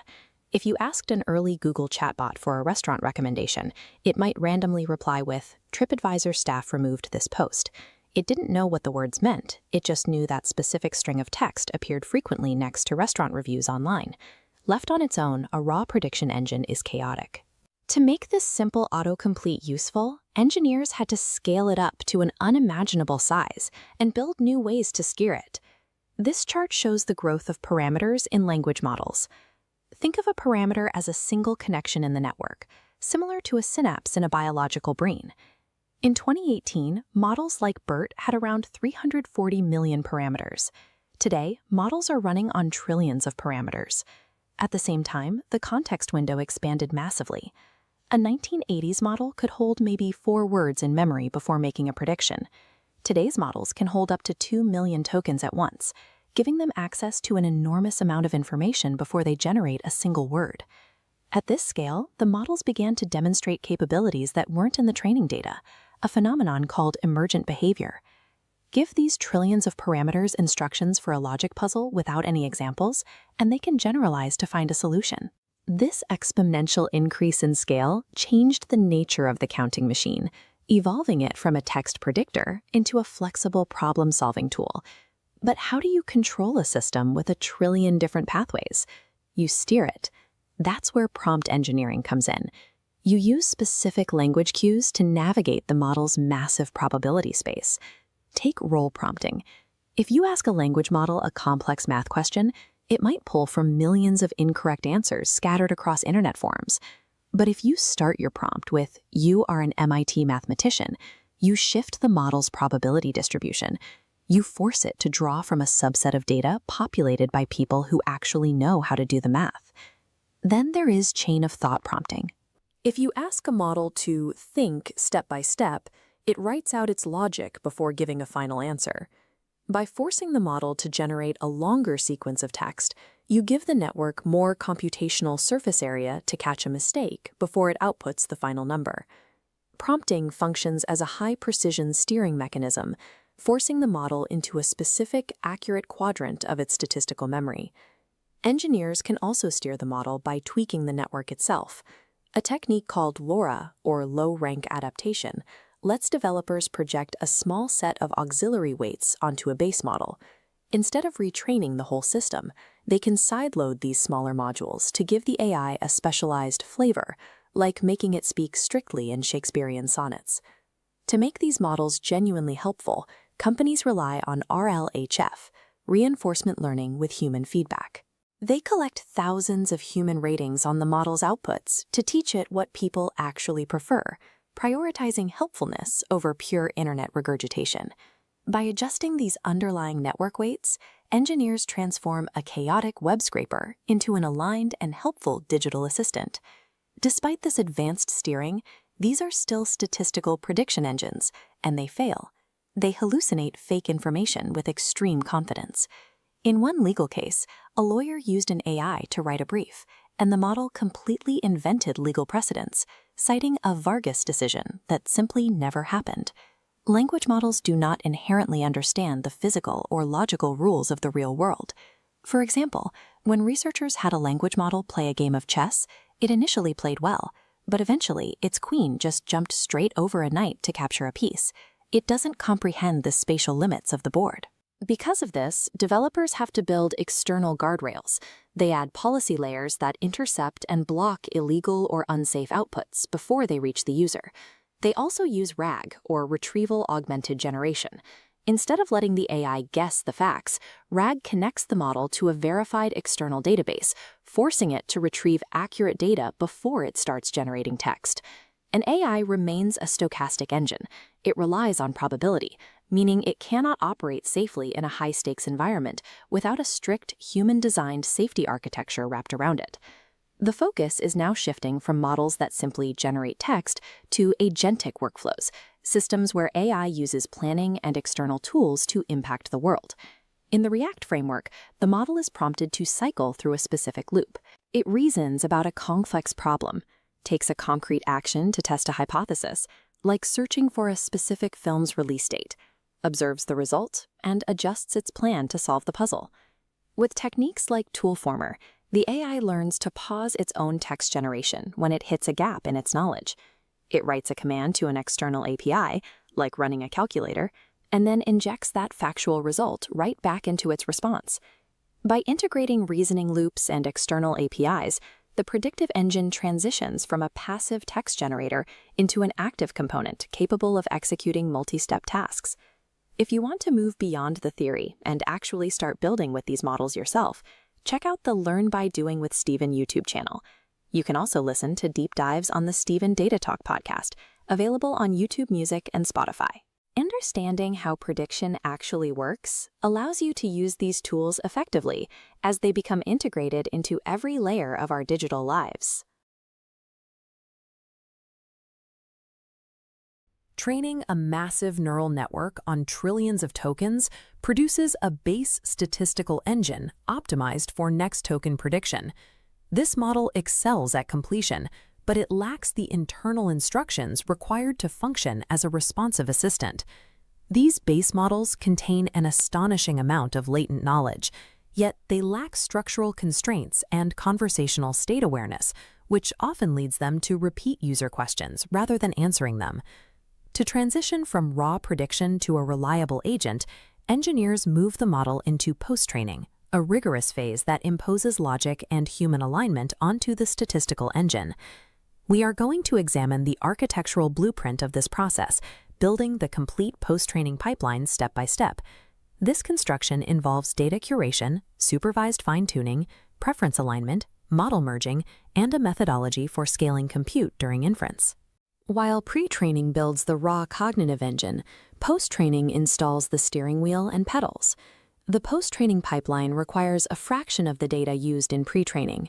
We move from trillions of tokens to tens of thousands of high-fidelity examples, shifting the engineering bottleneck from volume to absolute quality.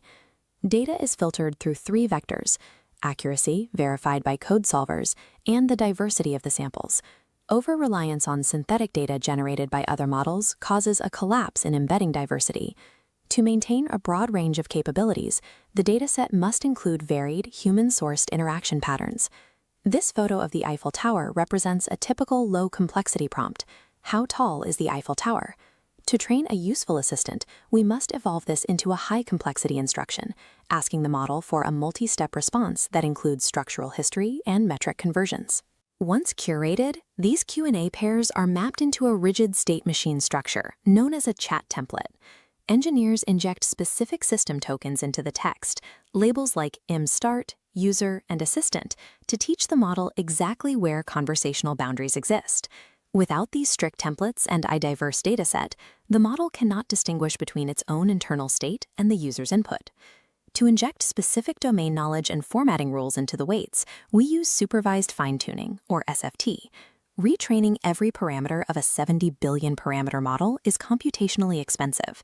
It requires enough video RAM to store the frozen weights, active gradients, and optimizer states simultaneously. This shows the industry standard for reducing that load, low-rank adaptation, or LoRa. The process freezes the main network nodes and attaches two small active matrices. Only these are updated, reducing trainable parameters to 0.5%, drastically lowering hardware requirements. For single GPU environments, engineers use QLoRa, which compresses the frozen base weights into 4-bit precision to fit the model into consumer-grade memory. The training run requires efficient attention mechanisms, like flash attention, to process long context windows without memory overflows. By isolating updates to these auxiliary matrices, LoRa allows developers to specialize massive models without the need for data center scale compute. SFT teaches the model how to follow a format. Preference alignment is then used to teach the model which behaviors, such as tone and safety, are prioritized. This phase uses contrastive data pairs. For every prompt, the model sees a chosen response and a rejected response, learning to maximize the probability of the preferred behavior. This flowchart illustrates the hardware requirements for proximal policy optimization, or PPO. It requires 3 models loaded simultaneously. PPO tracks the KL divergence between the frozen and active models, a mathematical tether preventing the degradation of base capabilities. Modern pipelines frequently use direct preference optimization, or DPO. This algorithm bypasses the standalone reward model entirely, optimizing the active policy directly on the chosen and rejected data pairs. By removing the need for a third model in memory, DPO makes preference alignment far more stable for smaller engineering teams. We can also enhance models without further training through model merging, a technique for fusing different weight sets directly in parameter space. Fine-tuning a model on a narrow task, such as a specific language like Finnish, often results in the loss of general reasoning skills. By averaging the weights of a specialized Finnish model with a broad general-purpose model, we can retain the specific language skill while recovering the broader capabilities of the original. Complex merges use the ties mechanism, which prunes redundant weights and resolves conflicts between positive and negative parameters to create a unified consensus grid. Model merging allows for the modular stacking of distinct abilities, combining specialized layers into a single weight set at zero compute cost. Evaluation is the final bottleneck. Without precise measurement, it is impossible to determine if a training run actually improved the system.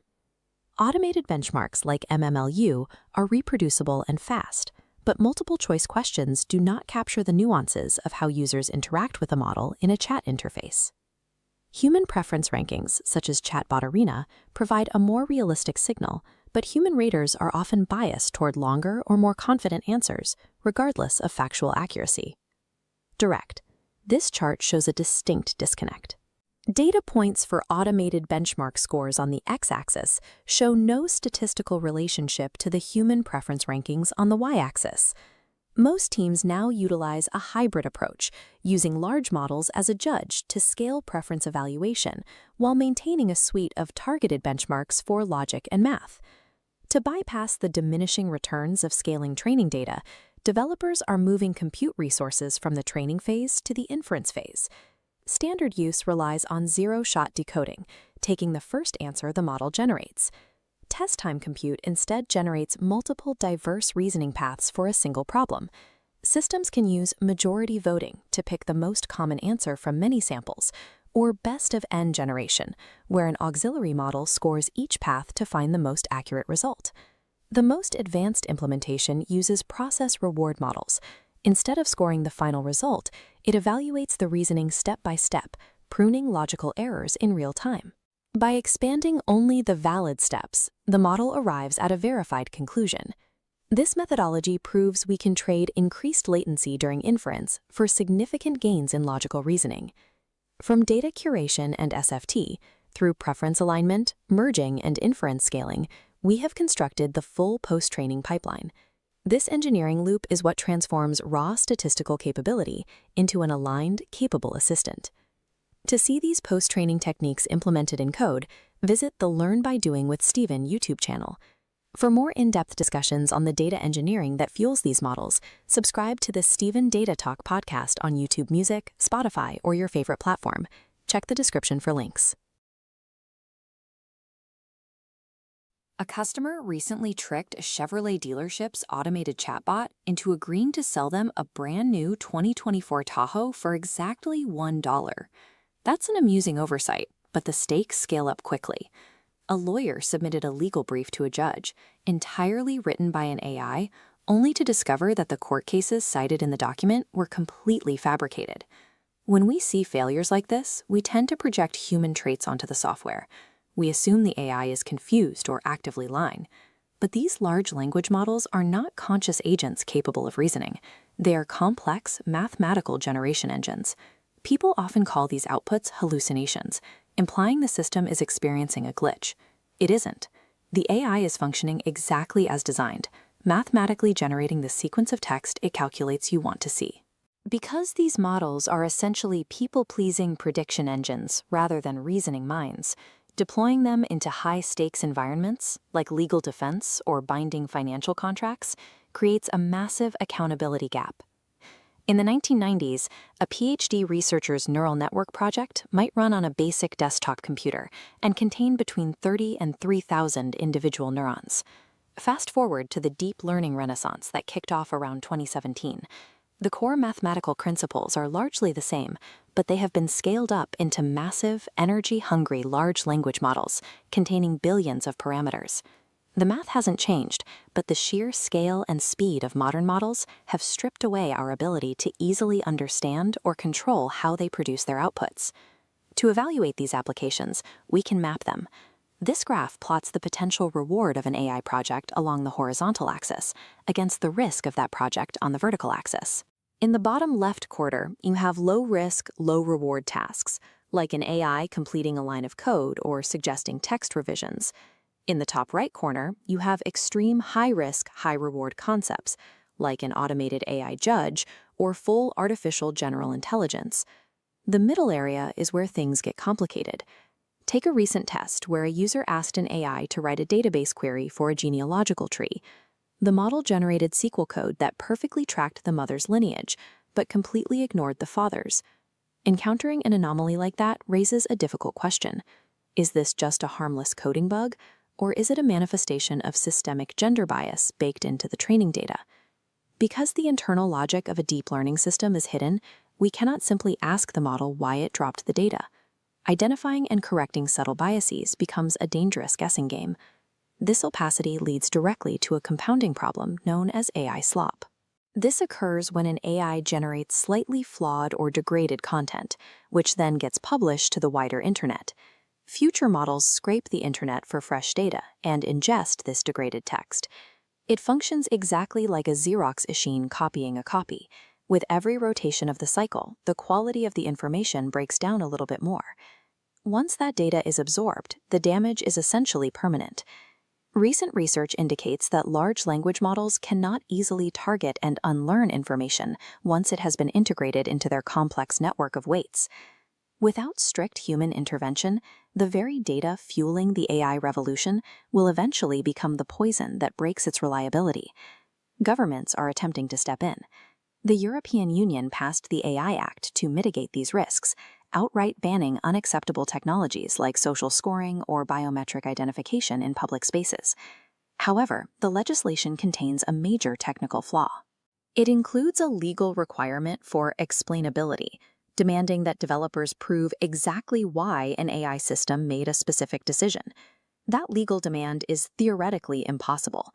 You can observe the mathematical weights, but you cannot extract a philosophical explanation from an emergent self-organizing system. Forced to comply, engineers rely on superficial guardrails instead of true explainability. If a chatbot keeps recommending another brand's vehicles, developers simply write a hard-coded prompt filter commanding the AI to not mention competitors. The law demands a clear philosophical explanation for AI behavior, but engineers can only provide blunt mathematical guardrails. If we can't fully explain how an AI thinks, could we just program the system to take a Hippocratic oath and force it to do no harm? No.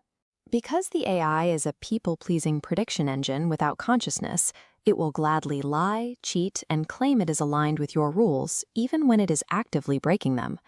The Hippocratic oath isn't for the machine. It is for the human researcher, the developer, and the engineer. Your AI is your responsibility.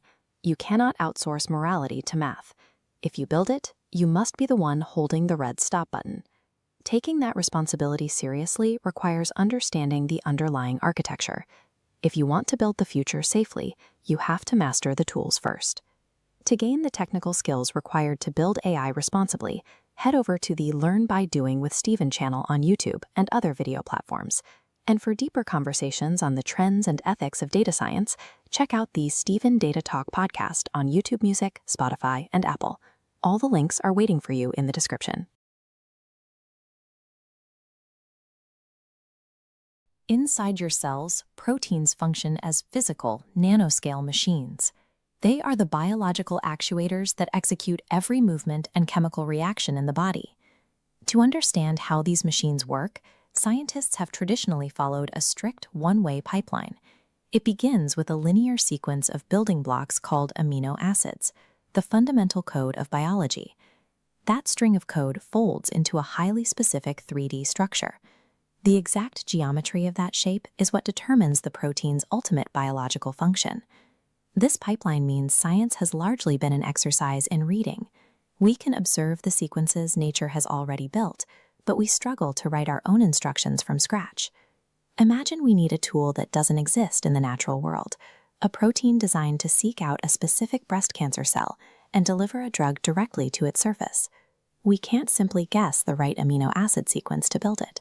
A single protein can have hundreds of building blocks, and the mathematical combinations are so vast that finding the right one by trial and error is a statistical impossibility. Researchers realized they needed a system that reverses the entire paradigm, starting with a desired function and reverse engineering the brand new sequence required to achieve it. Bridging this gap requires teaching generative AI to natively speak the language of biomolecules, allowing us to compute a path from a target goal back to a genetic sequence. Most of us know diffusion models as the technology behind AI-generated images. They work by taking clean data, corrupting it into random noise, and then learning to reverse that process to construct a clear image from scratch. But biological data isn't made of blendable pixels. Protein sequences are discrete units, individual amino acid letters that must be placed in a specific, non-continuous order, much like words in a sentence. This led to discrete diffusion.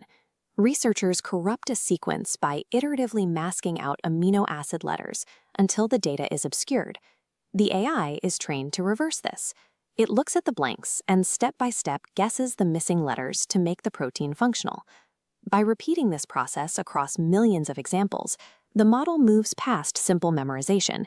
It begins to learn the fundamental rules that govern how biology is structured. While structure-based beta models exist, they are limited by a data bottleneck. We've only mapped about 300,000 3D protein structures, and those examples are heavily biased toward a few specific shapes that are easy to measure. Sequence data offers a much deeper well. Scientists have access to over 50 million sequences that span the entire evolutionary history of life on Earth. This diversity is the foundation for EvoDiff, a Microsoft research model trained on that massive evolutionary dataset to generate entirely original protein sequences. Researchers use a technique called biological prompting. You provide the AI with a small functional core, like a sequence binding to calcium, as a prompt. EvoDiff conditions on that prompt and computationally in-paints an entirely new, stable protein structure around that core. This indicates that generative AI is moving beyond just mapping the natural world. It is now actively drafting novel biological solutions that have never existed in nature. Designing a protein on a screen is a computational success, but it doesn't matter unless those digital designs can actually survive and function in a physical cell. To prove the concept, researchers took the sequences generated by EvoDiff and had them physically synthesized in a laboratory. The experiments confirmed the designs worked. These synthetic proteins were structurally stable and successfully performed their intended tasks, such as binding to targeted calcium ions. This bridge between computer science and biology proves that we can reliably use AI to design custom biomolecules for real-world applications. This creates a closed-loop system of discovery. The AI proposes a new protein, the lab tests it, and the experimental results are fed back into the model to make the next generation of designs even more accurate. However, a system capable of designing any biological function is a double-edged sword. The same engine used to create life-saving drugs could theoretically be repurposed to engineer harmful pathogens. Because of this dual-use potential, researchers and policy leaders are now prioritizing biosecurity regulations and ethical frameworks to ensure the technology is developed responsibly. If managed correctly, this approach will radically accelerate our ability to discover precision therapeutics and solve health challenges that were previously out of reach. To continue exploring the cutting edge of data, AI, and hands-on tech projects, be sure to check out the Learn by Doing with Stephen YouTube channel and other platforms. And for deeper dives into the tech shaping our future, tune in to the Stephen Data Talk podcast, available right now on YouTube Music, Spotify, and everywhere else you get your podcasts. Traditional brain-computer interfaces, or BCIs, operate on strict input-output logic. They read physical brain activity and convert it into deterministic binary commands. These systems can recognize the intent to move a cursor or select a letter, but they are entirely blind to the complex psychological context and semantic meaning behind those actions. That circuit changes completely with the introduction of large language models. LLMs are probabilistic artificial intelligence systems trained on massive datasets to generate coherent text, and they are now being wired directly into neural hardware. Researchers define this technological merger as neuro-linguistic integration, or NLI. On the left, an EEG waveform maps to a simple directional arrow. On the right, that same signal enters a central node, emerging as a complex branching sentence.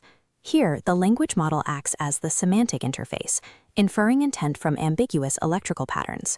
The software functions as an active semantic agent, predicting and constructing the user's thoughts through its own probabilistic reasoning. For patients with severe paralysis, this allows for fluid, nuanced communication, and it provides physicians with new tools to map complex cognitive states. But inserting a probabilistic machine into the human meaning-making process introduces severe, immediate risks to a user's mental autonomy. Because algorithms now actively co-author human expression, standard data privacy models are obsolete. Addressing this requires a new framework, second-order neuroethics.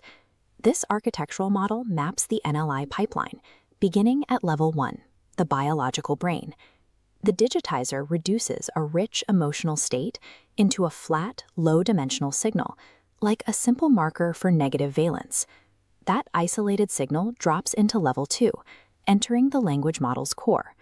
A raw marker of frustration provides no specifics. To interpret it, the machine requires massive amounts of external context. The system ingests streams of real-time environmental data from sensors alongside the patient's complete medical history. It also absorbs the user's personal texts, emails, and writing history, adjusting its statistical weights to match their specific vocabulary. By combining the electrical signal with this deep contextual well, the model generates a probable hypothesis of the user's intent.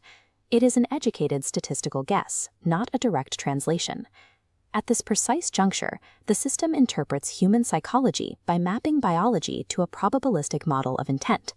This chart details level 3, where the machine's hypothesis is pushed outward into the physical world through 3 distinct branches. The first branch is the interpreter, designed for medical environments. It cross-references neural anomalies with patient records, acting as a clinical aid to suggest specific diagnoses to doctors. The second branch is the communicator, which governs social interaction. For paralyzed users, it generates verbal sentences designed to preserve their idiolect, the unique stylistic habits that make up their identity. The third branch is the adapter, built for education and therapy. By reading real-time neurofeedback, the software instantly adjusts the difficulty or format of the material the moment it detects rising cognitive load. These three outputs lock the user into a continuous loop. The machine's hypothesis alters the user's environment, intertwining human intent with machine execution. A perfectly structured sentence generated by the system creates a powerful illusion of understanding, but the software possesses zero conscious experience. The vocabulary is selected strictly through mathematical probabilities derived from the model's training data. This reliance on statistics forces a systemic distortion of authentic thought, a process called agency erosion. In stage 1, a rich, emotionally ambivalent thought hits the hardware and is flattened into a simplified, low-dimensional signal.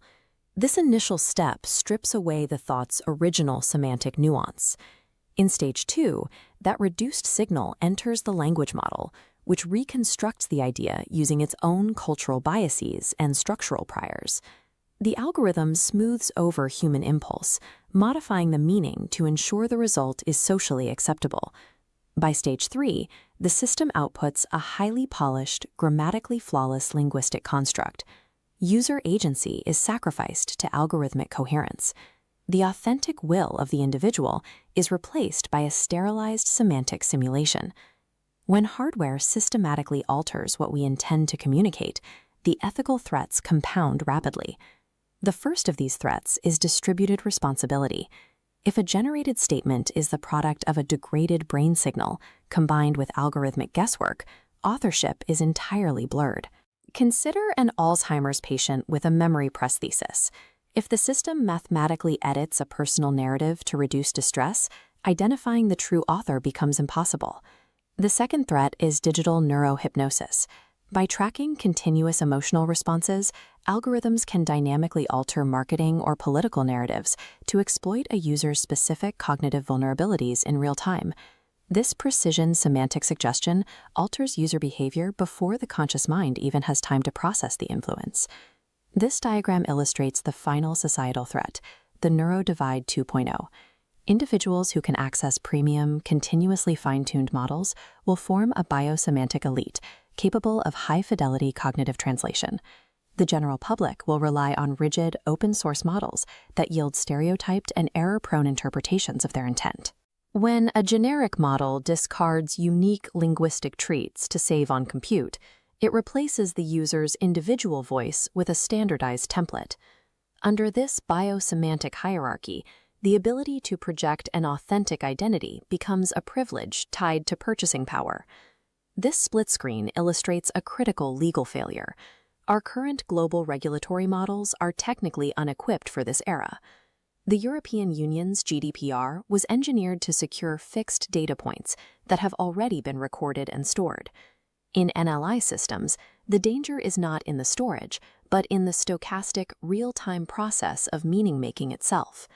The EU AI Act similarly falls short by treating software as an external product rather than an active participant in human cognition.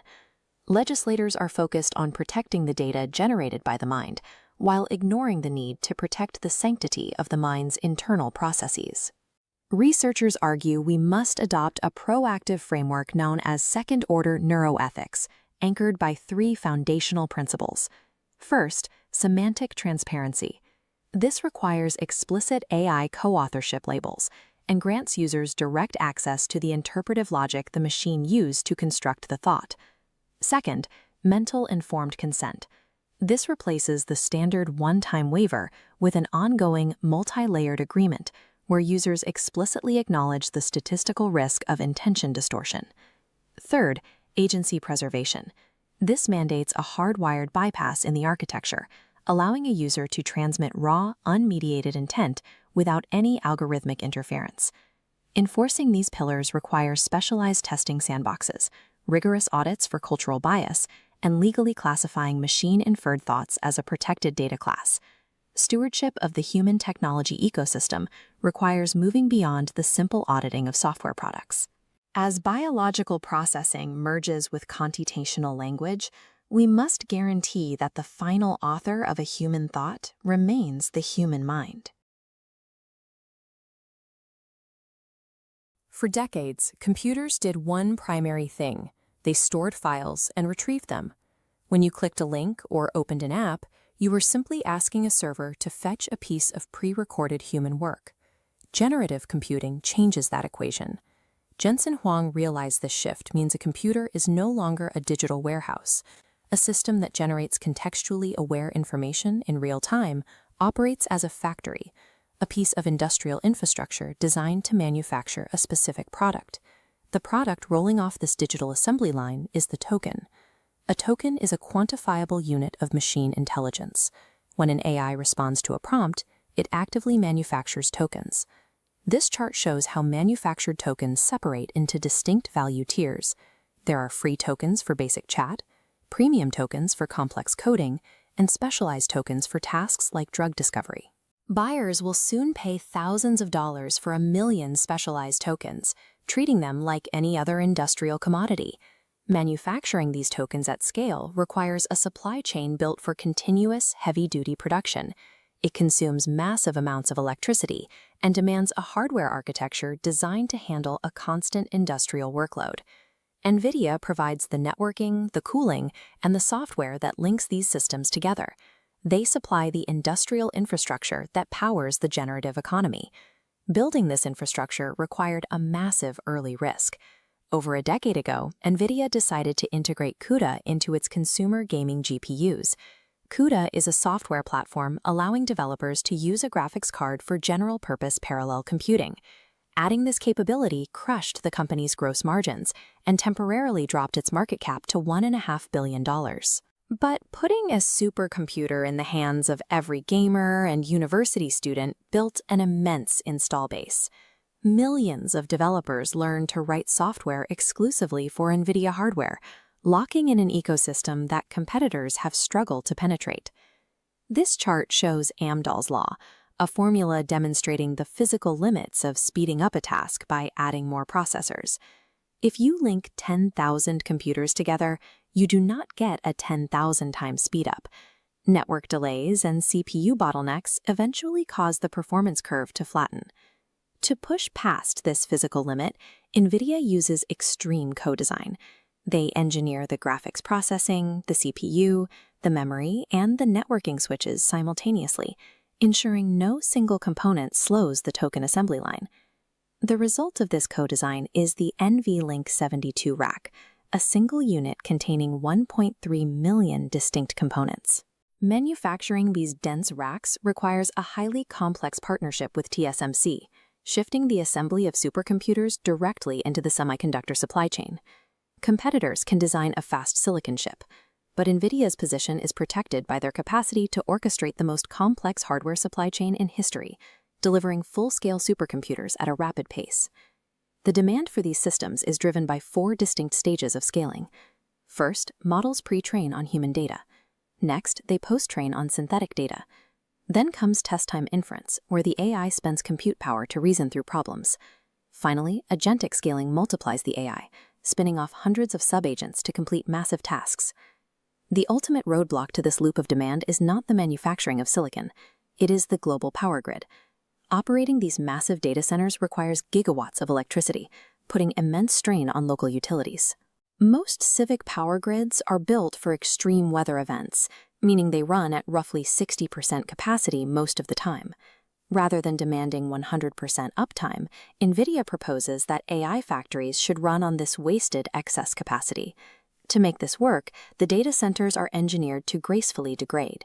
If the local grid needs maximum power for hospitals or airports, the AI factory automatically reduces its processing speed and shifts workloads to other locations, releasing power back to the city. Scaling machine intelligence has moved beyond a computer science challenge to become a macro energy problem. Solving it requires a structural update to our civic infrastructure. The massive scale of these factories is necessary to support the arrival of agentic AI. Systems like openclaw shift AI from a passive chatbot into an active digital worker, one that can use tools, browse file systems, and complete complex tasks independently. To ensure their hardware remains the foundation for these digital workers, NVIDIA operates a dual-pronged strategy. They maintain proprietary systems for enterprise clients while funding open-source models like Nematron 3, ensuring that researchers and students worldwide default to their architecture. This open-source push is also a necessary geopolitical tactic. The global tech sector, particularly in China, benefits from intense internal competition and a culture that rapidly shares code. Releasing high-quality open-source models helps NVIDIA maintain leadership against this wave of international innovation. To manage this immense pressure, Jensen Huang forces his engineering teams to calculate the speed of light for every problem. By stripping away legacy processes and finding the absolute physical limits of what is possible, they construct their timelines from first principles. By controlling the hardware, the software ecosystem, and the physical infrastructure, NVIDIA has moved beyond capturing market share to establishing the standards of the generative economy. Understanding the data and models powering these massive factories is essential for navigating the future of tech. To keep learning, subscribe to the Learn by Doing with Stephen YouTube channel and listen to the Stephen Data Talk podcast on YouTube Music and Spotify. In the early 1600s, Johannes Kepler spent decades trying to guess how the planets moved. He didn't start with a polished theory. He worked through trial and error, testing bizarre mathematical relationships to see if any of them aligned with the rotation of the stars. One of his most famous attempts involved trying to nest the orbits of the known planets inside the 5 Platonic solids. These are the only 5 perfect, regular 3D shapes, like the cube and the tetrahedron. This beautiful geometric theory failed, but Kepler's persistence eventually hit a breakthrough. He used the meticulous data gathered by the astronomer Tycho Brahe to find a simple empirical regularity. Planets move in ellipses, not perfect circles. This established a standard loop for the scientific method. A researcher would struggle to generate a single plausible theory and then spend a career trying to prove it against a specific set of observations. In this era of astronomy, getting the data was a massive challenge, but the rarest part of the process was the human hypothesis.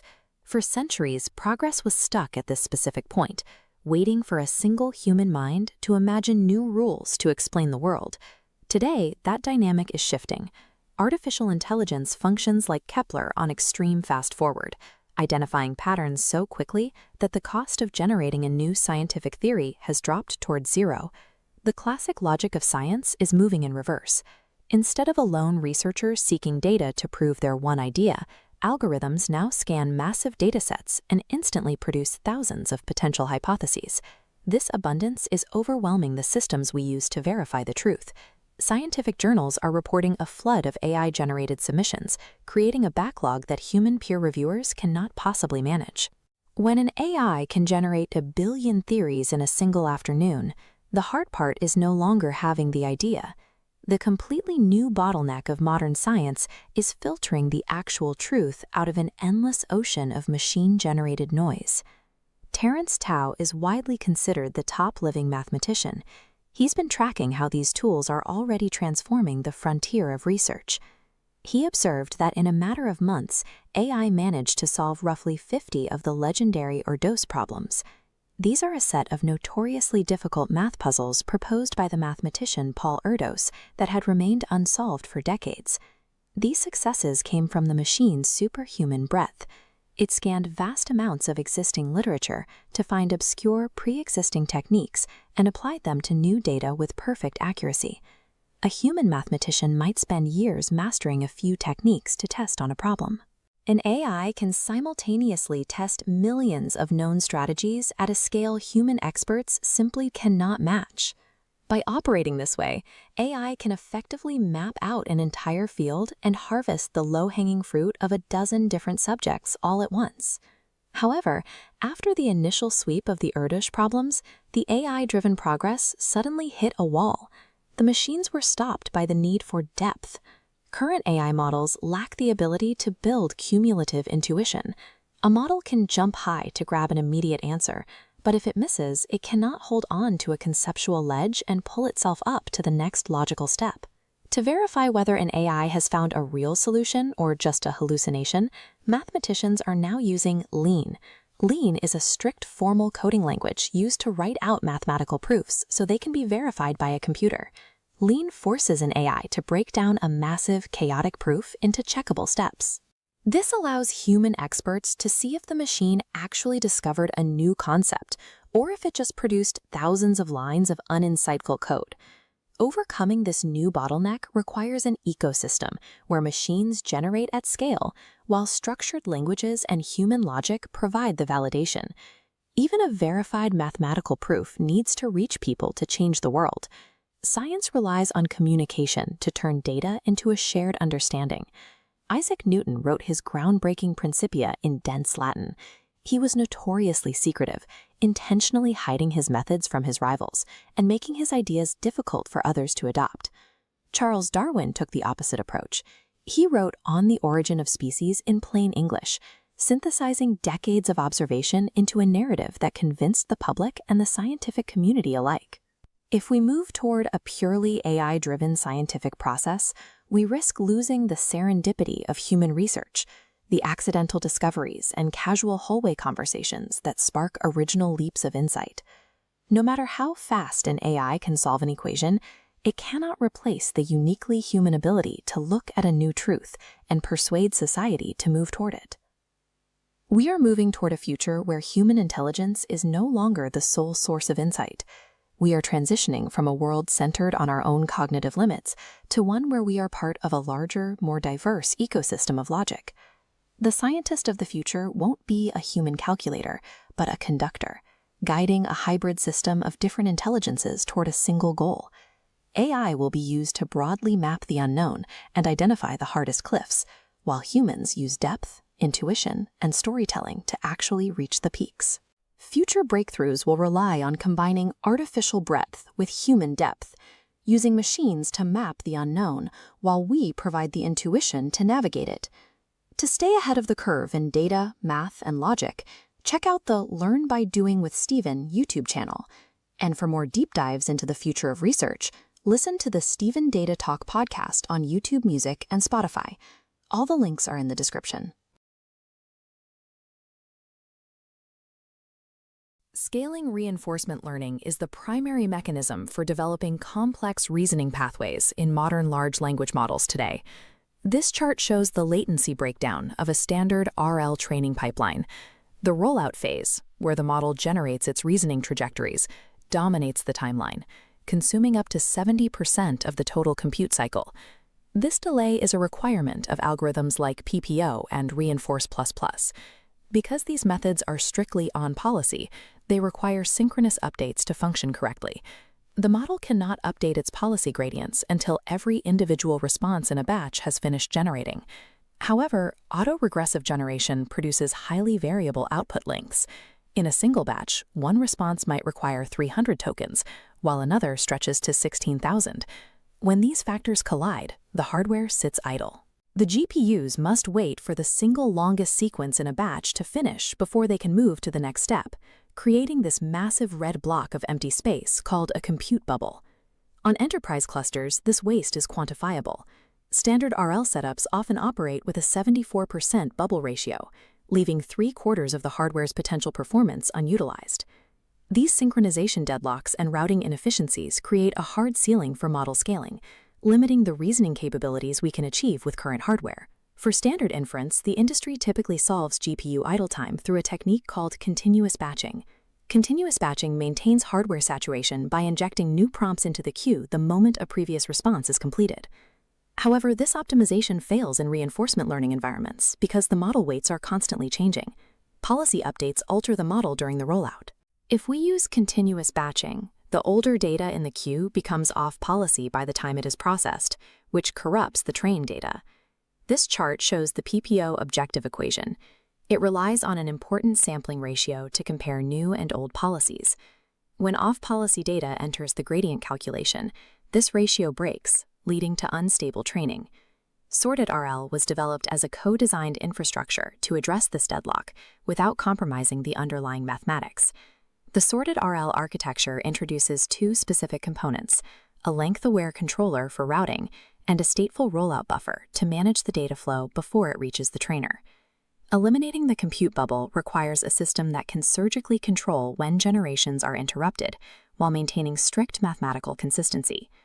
The length-aware controller manages the rollout through a strategy called oversubscription. The controller feeds the rollout engine more prompts than the queue capacity allows, ensuring the GPU always has a full workload to maximize batch saturation. To maintain order, the system applies early termination based on batching thresholds. Once a set of responses with similar lengths are finished, the system halts the remaining generations and forces an immediate policy update. This simulation shows the result. Aggressive oversubscription and early termination cause the system to organically batch responses of identical lengths together, snapping them into unified blocks and eliminating the idle gaps. This process creates a new problem. It forcefully interrupts long trajectories before they can finish. Discarding these interrupted sequences would bias the training toward short, simple responses, preventing the model from learning the logic required for complex problems. High throughput is only effective if the system can preserve the data integrity of these long-form reasoning steps. The stateful rollout buffer serves as the bridge between hardware-level interruptions and algorithmic stability. In its fully on-policy mode, the buffer scavenges unfinished prompts to ensure they are eventually processed, but it discards any partial text. The more efficient partial mode allows the buffer to cache the unfinished text trajectories directly. The buffer caches raw text segments on the left, paired with exact generation log probabilities on the right. Upon resuming, the system concatenates these cached probabilities with new ones. This stored data acts as the pi theta old variable, balancing the PPO equation despite the interruption. This architecture decouples the rollout batch size from the update batch size without destabilizing the training policy. By caching state rather than discarding it, sorted RL achieves the throughput of continuous batching while honoring the mathematical requirements of on-policy RL. The throughput gains are significant. Baseline systems process 3,987 tokens per second, while sorted RL in partial mode reaches 5,559. This efficiency translates to a near total reduction in hardware waste. The bubble ratio drops from 74% to just 3.37. On the AIE-24 benchmark, this microcurriculum yielded an 18.4% performance leap over the baseline with identical data. In the modern era of large-scale RLHF, systems-level pipeline routing directly dictates the true algorithmic capability of the model. For more on these systems, visit the Learn by Doing with Stephen YouTube channel and find the Stephen Data Talk podcast on YouTube Music and Spotify. In June 2024, the European Union activated the Artificial Intelligence Act, marking the start of the world's first comprehensive legal framework for algorithmic systems. The legislation represents a massive effort by European lawmakers to establish a universal baseline for safety and trustworthiness in the digital market. The Act operates through a risk-based tier system. It categorizes AI systems by their potential for harm, placing the heaviest compliance burdens on high-risk applications like biometric identification and critical infrastructure. Many developers operate under the assumption that compliance is a straightforward task of satisfying the rules within this single document. However, the AI Act functions as part of a much larger ecosystem. Its true impact is defined by the complex legal environment it was deployed into. This environment is the pre-existing EU digital legislative framework, a collection of massive regulations, including the GDPR, the Digital Services Act, and the Cyber Resilience Act. While these laws pursue legitimate policy aims, like data privacy and market competition, they were developed in relative isolation over many years. Dropping the AI Act onto this foundation creates a dense matrix of intersecting requirements. This creates compliance red zones, where deployment nodes are forced to navigate overlapping and frequently duplicative legal obligations. This regulatory friction is a systemic threat. It has the potential to paralyze technological deployment across the European internal market. To understand the scale of this problem, we have to systematically map the digital landscape to see where the AI Act actually collides with existing law. This chart shows the official categorization of the EU's digital regulations, split into domains for fundamental rights, data, information society, and security. These laws are highly vertical. Each was built to govern a specific, siloed slice of the digital economy. The AI Act breaks this vertical structure. It acts as a horizontal regulation that cuts through every single one of these categories at once.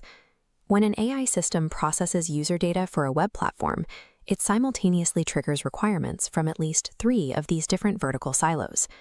The AI Act functions as a tripwire that simultaneously triggers the entire digital acquis.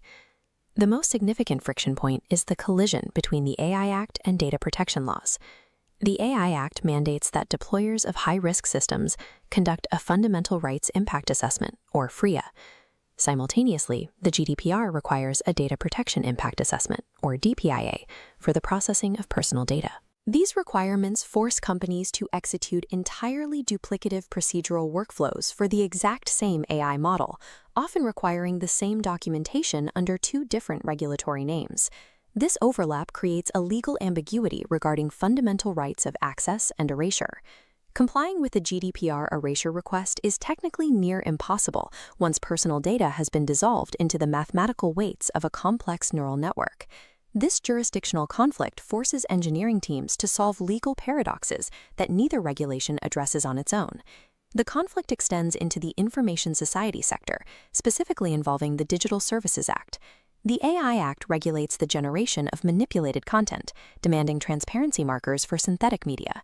However, the DSA regulates the moderation and hosting of that same content. Very large online platforms that also operate general-purpose AI models are the primary victims of this overlap. These entities most manage risk under 2 different frameworks simultaneously, often running their data through conflicting compliance filters. This pattern of structural redundancy repeats with the Cyber Resilience Act, adding yet another layer of required cybersecurity assessments. Regulating different stages of the same data pipeline under isolated laws creates systemic legal jeopardy for developers. These micro-level legal contradictions lead to a macro-level crisis for the European market. Navigating these duplicative requirements delays time to market and deters the uptake of new technology, creating a massive, multi-layered bottleneck.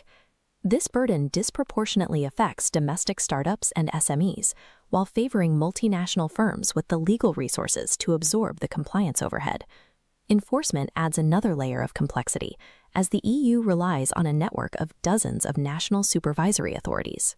This creates a risk of market fragmentation, where different national regulators issue conflicting interpretations of these overlapping laws. The newly formed EU AI Office is tasked with centralizing this governance, but overriding these national discrepancies is a massive challenge. Without unified enforcement, this regulatory friction will hollow out Europe's ability to maintain a sovereign and competitive AI industry. To fix this, the EU must find a way to maintain its safety standards without suffocating the innovation it needs. The solution is a move away from siloed legislation toward a unified architectural framework built on a bedrock of fundamental EU values. This model requires 2 central pillars: a unified digital strategy and a set of common regulatory principles applied across all digital laws. Within this structure, specific technologies can be regulated holistically beneath a singular roof of unified enforcement. Transitioning to this integrated model would convert compliance from a disjointed obstacle course into a predictable engineering pathway. Immediate short-term fixes are possible. Supervisory bodies should issue joint guidance and promote mutual recognition, allowing a single assessment to satisfy multiple laws. In the medium term, light-touch legislative amendments could untangle the overlapping definitions between AI, cybersecurity, and data protection. Ultimately, safeguarding Europe's constitutional values requires a harmonization of the laws already on the books. To see how these compliance requirements translate into actual model architecture, visit Learn by Doing with Stephen. For deeper discussions on the intersection of tech policy and data architecture, listen to the Stephen Data Talk podcast on Spotify and YouTube Music. The long-term viability of artificial intelligence in Europe depends on the integrity of its legal architecture.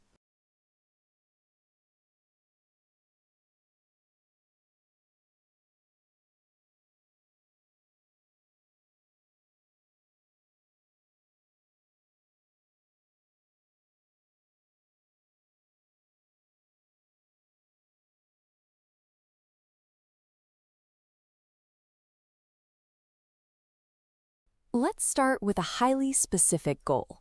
Winnie Chu expects to be surfing, wearing high heels, and dancing when she is 130 years old. She plans to be doing this well into the 22nd century. But stretching human lifespan to a century and a half introduces a massive problem. Existing for 130 years without a profound sense of meaning, good health, or people to share it with is not a victory. It is an agonizingly long punishment. This pursuit of extreme age collabs directly with a uniquely modern anxiety. We are watching artificial intelligence rapidly absorb human tasks, leaving people questioning their purpose, while simultaneously we have become deeply subservient to the digital health metrics blinking on our wrists. Navigating this intersection requires a specific kind of mental architecture. Winnie started her career building traditional engineering frameworks at MIT. Since then, she has spent her professional life trying to bridge the gap between raw biological reality, vast data sets, and emerging medical technology. Approaching longevity through this lens means we have to stop looking at life extension as simply tacking more years onto the end of the clock. If we want to thrive in a world run by algorithms, we have to completely reconstruct how we define human truth and maintain our own agency. The urgency of this reconstruction stems from a harsh reality in modern healthcare. Winnie's previous company helped thousands of patients in China navigate terminal illness, a mission inspired by losing her own father to lung cancer. The harsh lesson she took away was that intervening at the late stages of a disease is nearly always a losing battle. The math offers a much clearer alternative. This animated graph models standard human mortality rates. If we simply extract the data points for the top 10 global killers, like cardiovascular disease and cancer, the average human life expectancy naturally sails past the 100-year mark. But our current method of prevention relies heavily on consumer data, which creates a new trap. Staring at raw metrics on a smartwatch every morning can actively distance you from understanding your true biological state. Consider heart rate variability, or HRV, which measures the time intervals between heartbeats. This chart shows a user's HRV scored at 40. Without knowing their physiological phase, this isolated dot is meaningless. But with background zones appearing, an HRV of 40 might indicate optimal recovery when fatigued, or severe chronic stress when feeling great. Raw datasets and artificial intelligence operate strictly as tools for efficiency. The actual truth of your health cannot be found in the numbers alone. It requires human context, self-awareness, and intuition to interpret them accurately. We see this tension between raw data and human interpretation constantly in the media. Recently, an emotional story went viral about a researcher who supposedly used ChatGPT to independently discover a personalized cancer vaccine to save his dying dog. The narrative is touching, but obscures the actual science. The real engine behind this personalized vaccine is a decade-long drop in the cost of RNA and DNA sequencing, made possible by hardware like the ion torrent proton semiconductor sequencer shown here. However, dismissing the emotional viral story is a mistake. In the startup and investment ecosystem, securing capital and building public trust requires a dual approach. You absolutely need the hard scientific reality, but you also need a compelling vision to convince people to care. When you possess a brilliant reality-bending narrative but have zero empirical foundation, the results are catastrophic. Elizabeth Holmes mastered the art of the story, convincing the world she had revolutionized blood testing, but the complete lack of scientific backing turned Theranos into a massive cautionary tale. Conversely, the halls of places like MIT are full of the inverse problem. You will find brilliant academics holding rigorous, world-changing technology who failed to make any impact on humanity simply because they lack the ability to tell a compelling story about why their work matters. Pushing the boundaries of human existence requires two distinct engines running simultaneously. You need the cold, empirical rigor of an engineer, perfectly fused with the persuasive storytelling of a visionary. Building that vision inevitably leads founders into what Winnie calls the dark mode. This is the psychological state where you are met with total skepticism, operating entirely in isolation, and forced to nano-manage every tiny detail of your company just to keep the lights on. There is a common myth that you can outwork this specific kind of exhaustion at the gym. While intense physical exercise, like pushing your VO2 max, can effectively treat acute physical stress, it does very little to cure the deeply rooted chronic stress caused by relentless work deadlines and high-stakes decision-making. To mitigate that severe chronic pressure, Winnie adopted a digital nomad lifestyle. Instead of treating travel as a vacation, she uses it as a calculated mechanism to diversify her geographic exposure, permanently escaping the high-pressure, single-basket environment of the Silicon Valley grid you see here. Surviving the dark mode and building resilience requires a two-step psychological process. The first step is the courage to be. This is the difficult, quiet act of simply acknowledging your own fear, hesitation, and vulnerability when staring down a massive unknown. Once you accept that fear, you have to execute the second step, the courage to create. This is the deliberate act of building a track record, hitting send on the email, or launching the product, fully carrying that fear with you. Thriving across a 120-year lifespan requires developing the high agency to sustain your current peak state of curiosity and creation for an entire century. When data and AI solve the problem of biological time and physical efficiency, they strip away our final excuses. We are left with the purely human responsibility of deciding exactly what we choose to be productive for. I'm Stephen. Navigating the data era requires high agency. Don't let external metrics define your value. Check the link tree below for our YouTube, Spotify, Xiaohongshu, and WeChat. Subscribe to join our community as we learn by doing and turn data into wisdom. 树能生智.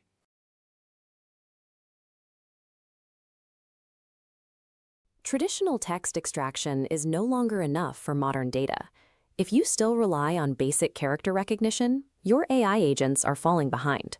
Older engines like Tesseract were designed for clean, linear print. They break when they encounter multi-column layouts, nested tables, or overlapping charts in real-world documents. The industry is moving to agentic OCR. These systems use spatial reasoning to understand a document's hierarchy, identifying headers, footnotes, and checkboxes before they ever attempt to read the text. This chart shows why the shift is happening. Legacy accuracy has flatlined, while vision language models, or VLMs, are seeing a massive spike in spatial reasoning capabilities. A vision language model processes both images and text simultaneously to understand visual context. But look at the secondary axis. Your GPU requirements are rising just as fast.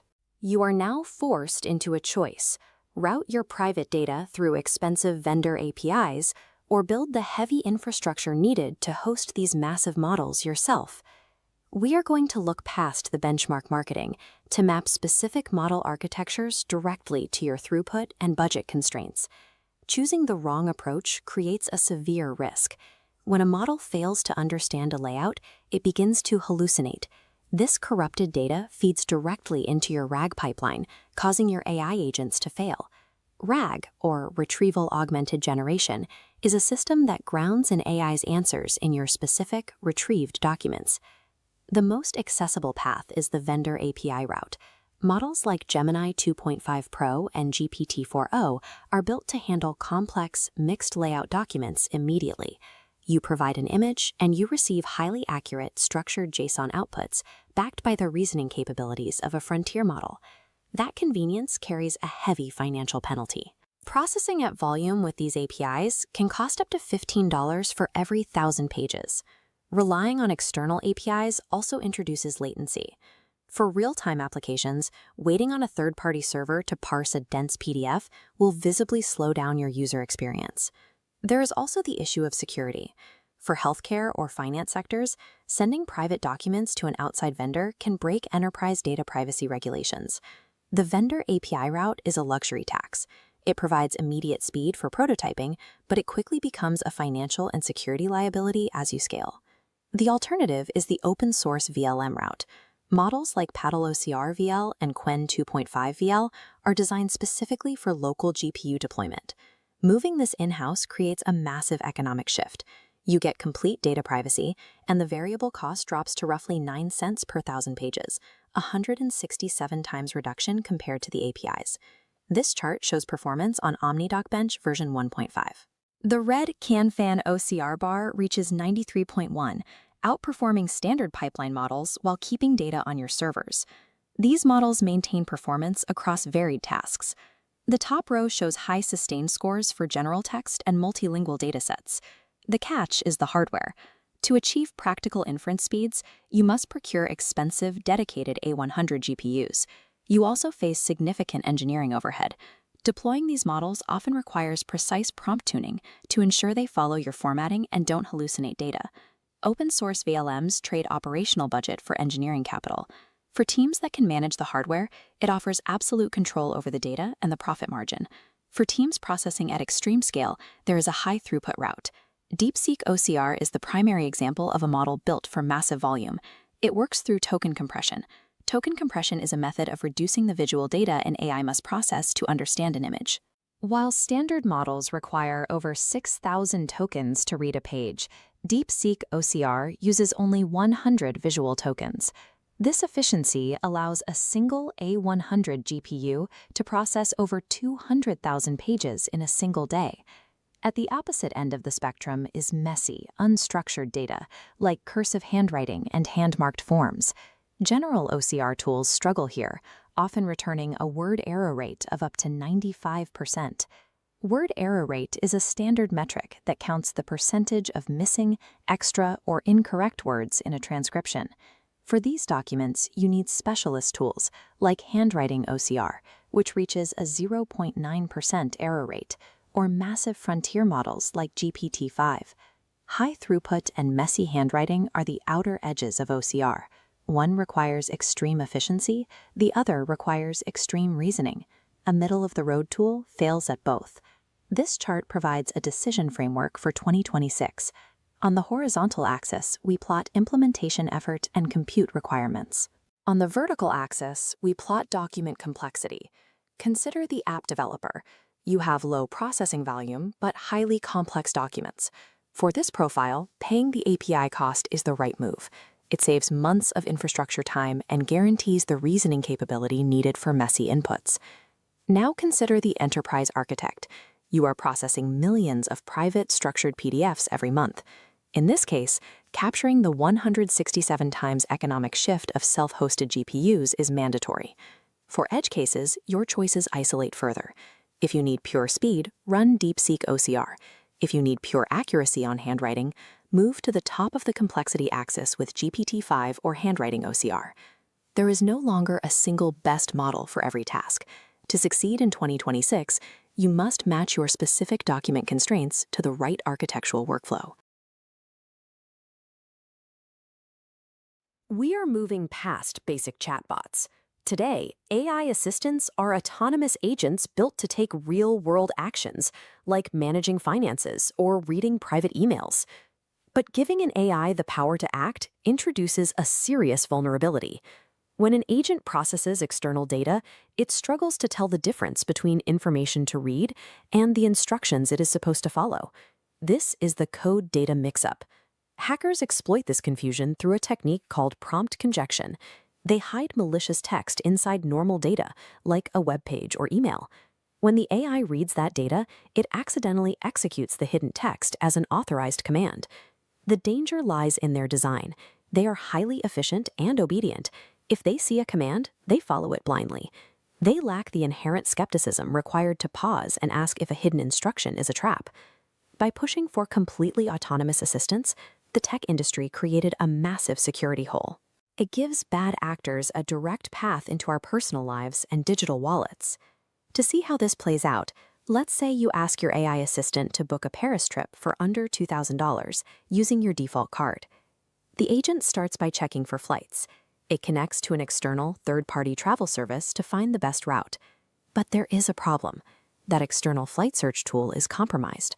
When it sends the flight options back, it quietly includes a hidden string of malicious text. Your system intercepts the data, sees the hidden text, and treats it as a command. It blindly wires $500 to a hacker's account and transmits your social security number right back to them. When an AI operates without a defensive architecture, its speed and reliability actually work against you. Its ability to get things done quickly becomes a weapon pointed directly at your bank account. Fixing this problem doesn't require a brand new theory. We actually need to look backward to foundational cybersecurity principles established back in 1975. A new framework called Agent Sandbox takes those decades-old rules and builds them directly into the architecture of modern AI agents. First is defense in depth. Instead of one vulnerable AI brain, Agent Sandbox splits the system. The persistent agent is a locked vault holding memories, preferences, and sensitive info. The ephemeral agent is a disposable worker that interacts with the dangerous web and is then instantly deleted. Because these two halves are kept entirely separate, an attack is contained. If the disposable worker encounters a hacker's prompt injection, that malicious code is destroyed along with the worker, keeping your core identity completely safe. Let's run that Paris booking scenario again, this time protected by the agent sandbox architecture. We apply the principle of least privilege using a component called the data minimizer. When you ask to book the trip, the data minimizer actively strips away your social security number and other irrelevant details. It arms the disposable worker with absolutely nothing but the travel dates and your budget. Then we enforce complete mediation through an I/O firewall. This acts as a strict border checkpoint between the disposable worker and the outside world. If the compromised flight tool tries to sneak in a $500 transfer command, the I/O firewall catches it instantly. It scans the incoming response, sees the command violates the authorized transaction rules, and immediately blocks it. Setting up all these strict rules sounds exhausting, which brings us to the principle of psychological acceptability. A built-in reward modeling engine automatically writes and adapts these security policies based on the context of the task, requiring zero manual configuration from you. It resolves a major hurdle in consumer technology. You bet low-bust, automated data protection without needing to spend your weekend learning how to be a cybersecurity expert. This graph shows the empirical results of testing the Agent Sandbox framework against state-of-the-art models using the rigorous Agent Dojo benchmark. The attack success rate plummets to near zero, while the system's day-to-day utility remains completely stable. The numbers prove that an AI can be highly effective at completing tasks while simultaneously neutralizing complex, multi-stage attacks. You don't have to sacrifice performance for safety. As these agents become deeply embedded in our daily routines, raw computing power and intelligence are no longer the only important metrics. The true measure of a successful system is its trustworthiness. We can only achieve reliable autonomy when the digital assistants managing our finances, schedules, and communications are mathematically secured against the chaos and malice of the open internet. If you want to dive deeper into the mechanics of data, AI, and how to build tech yourself, you need to check out the Learn by Doing with Steven YouTube channel and its sister platforms. And for long-form conversations about the future of data, tune in to the Steven Data Talk podcast, available right now on YouTube Music, Spotify, and everywhere you get your podcasts. Links are in the description. Engineers today are tasked with deploying AI agents directly into cloud environments like AWS Lambda. AWS Lambda is a serverless computing service that runs code in response to events without requiring you to provision physical servers. Curious, but an isolated AI agent is limited. Looking at this architecture diagram, the central node provides no value until it is authorized to connect to external systems, like a database, an LLM, or a SaaS application. Most developers focus on the AI's logic rather than identity security. To get applications running quickly, they rely on familiar methods to establish connections. This creates standing privilege. Workloads receive hard-coded, static API keys, unique codes to authenticate a program, keeping connection lines to external destinations active indefinitely. Prioritizing this ease of setup over strict identity controls turns a helpful AI agent into a potential entry point for unauthorized access. Faster, more urgent tone. This entry point is exposed during a prompt injection attack. Prompt injection is a technique where a user provides specifically formatted text to trick an AI into ignoring its original safety instructions. The risk isn't just the AI's output. The attacker actually hijacks the agent's identity. The hacker commandeers those hard-coded static credentials. With those credentials, the attacker moves past the AI's interface to gain direct read and write access to the company's entire database. The AI effectively becomes a blind conduit, allowing a remote attacker to query or delete sensitive data using the agent's own permissions. Securing autonomous AI requires moving away from static, permanent passwords for these connections. This shift is defined as agentic security runtime. The process begins by removing standing privileges entirely. Instead of holding a permanent password, the AI agent receives a temporary credential generated only for a specific data request. These session-bound credentials are valid for just seconds or minutes and automatically revoked the moment the transaction completes. If a credential is intercepted during a prompt injection, it becomes useless almost immediately. This architecture limits how much data an attacker can access, even if they bypass the AI's initial guardrails. While the agent executes code, it typically operates via HTTP interfaces on behalf of a human user. HTTP is the standard protocol used for sending data between a web browser and a server. To maintain security, the AI must verify exactly who is making the request before executing external actions. This verification is handled by an identity provider, or IDP, using the OAuth 2.0 authorization code flow. An IDP is a system that creates, maintains, and manages digital identity information. You likely use this standard daily when you see a log on with Google or log on with Microsoft redirect page. By linking the AI's actions to a verified human session, the agent is prevented from initiating tasks without a valid, authenticated user context. Some actions require even more scrutiny. For example, if an internal HR agent is asked to formally offboard an employee. Relying on a simple browser-based login is insufficient for operations that carry significant financial or personnel risks. This is OAuth 2.0 CIBA, or Client-Initiated Back-Channel Authentication. It separates the computer request from the device approval. Acting as secondary verification, the AI agent prompts the user's smartphone to request explicit approval for the sensitive action. In the event of a prompt injection, where malware tells the AI to offboard all employees, the user would see a notification for every single unauthorized request on their phone. CIBA introduces a physical verification step, ensuring that prompt engineering alone cannot trigger high-risk actions without manual approval on the user's mobile device. These security protocols are integrated directly into the AI agent's Python or TypeScript source code. This diagram shows the internal runtime loop. The agent's code evaluates JWTs, JSON Web Tokens, which are compact, URL-safe means of representing claims to be transferred between two parties. It then requests the dynamic credential, executes the action, and triggers revocation. This creates a runtime environment that treats the prompt as untrusted until the identity and session are verified. By combining session-bound credentials with out-of-band verification, organizations can move AI agents into production with a governed security framework. Understanding these identity standards is the first step towards building secure, autonomous applications. To see how to implement these patterns in your own code, subscribe to Learn by Doing with Steven YouTube channel for technical deep dives. For more on AI trends and engineering best practices, listen to the Steven Data Talk podcast on YouTube Music and Spotify. Check the links in the description, and thanks for watching. Anthropic is a $380 billion company.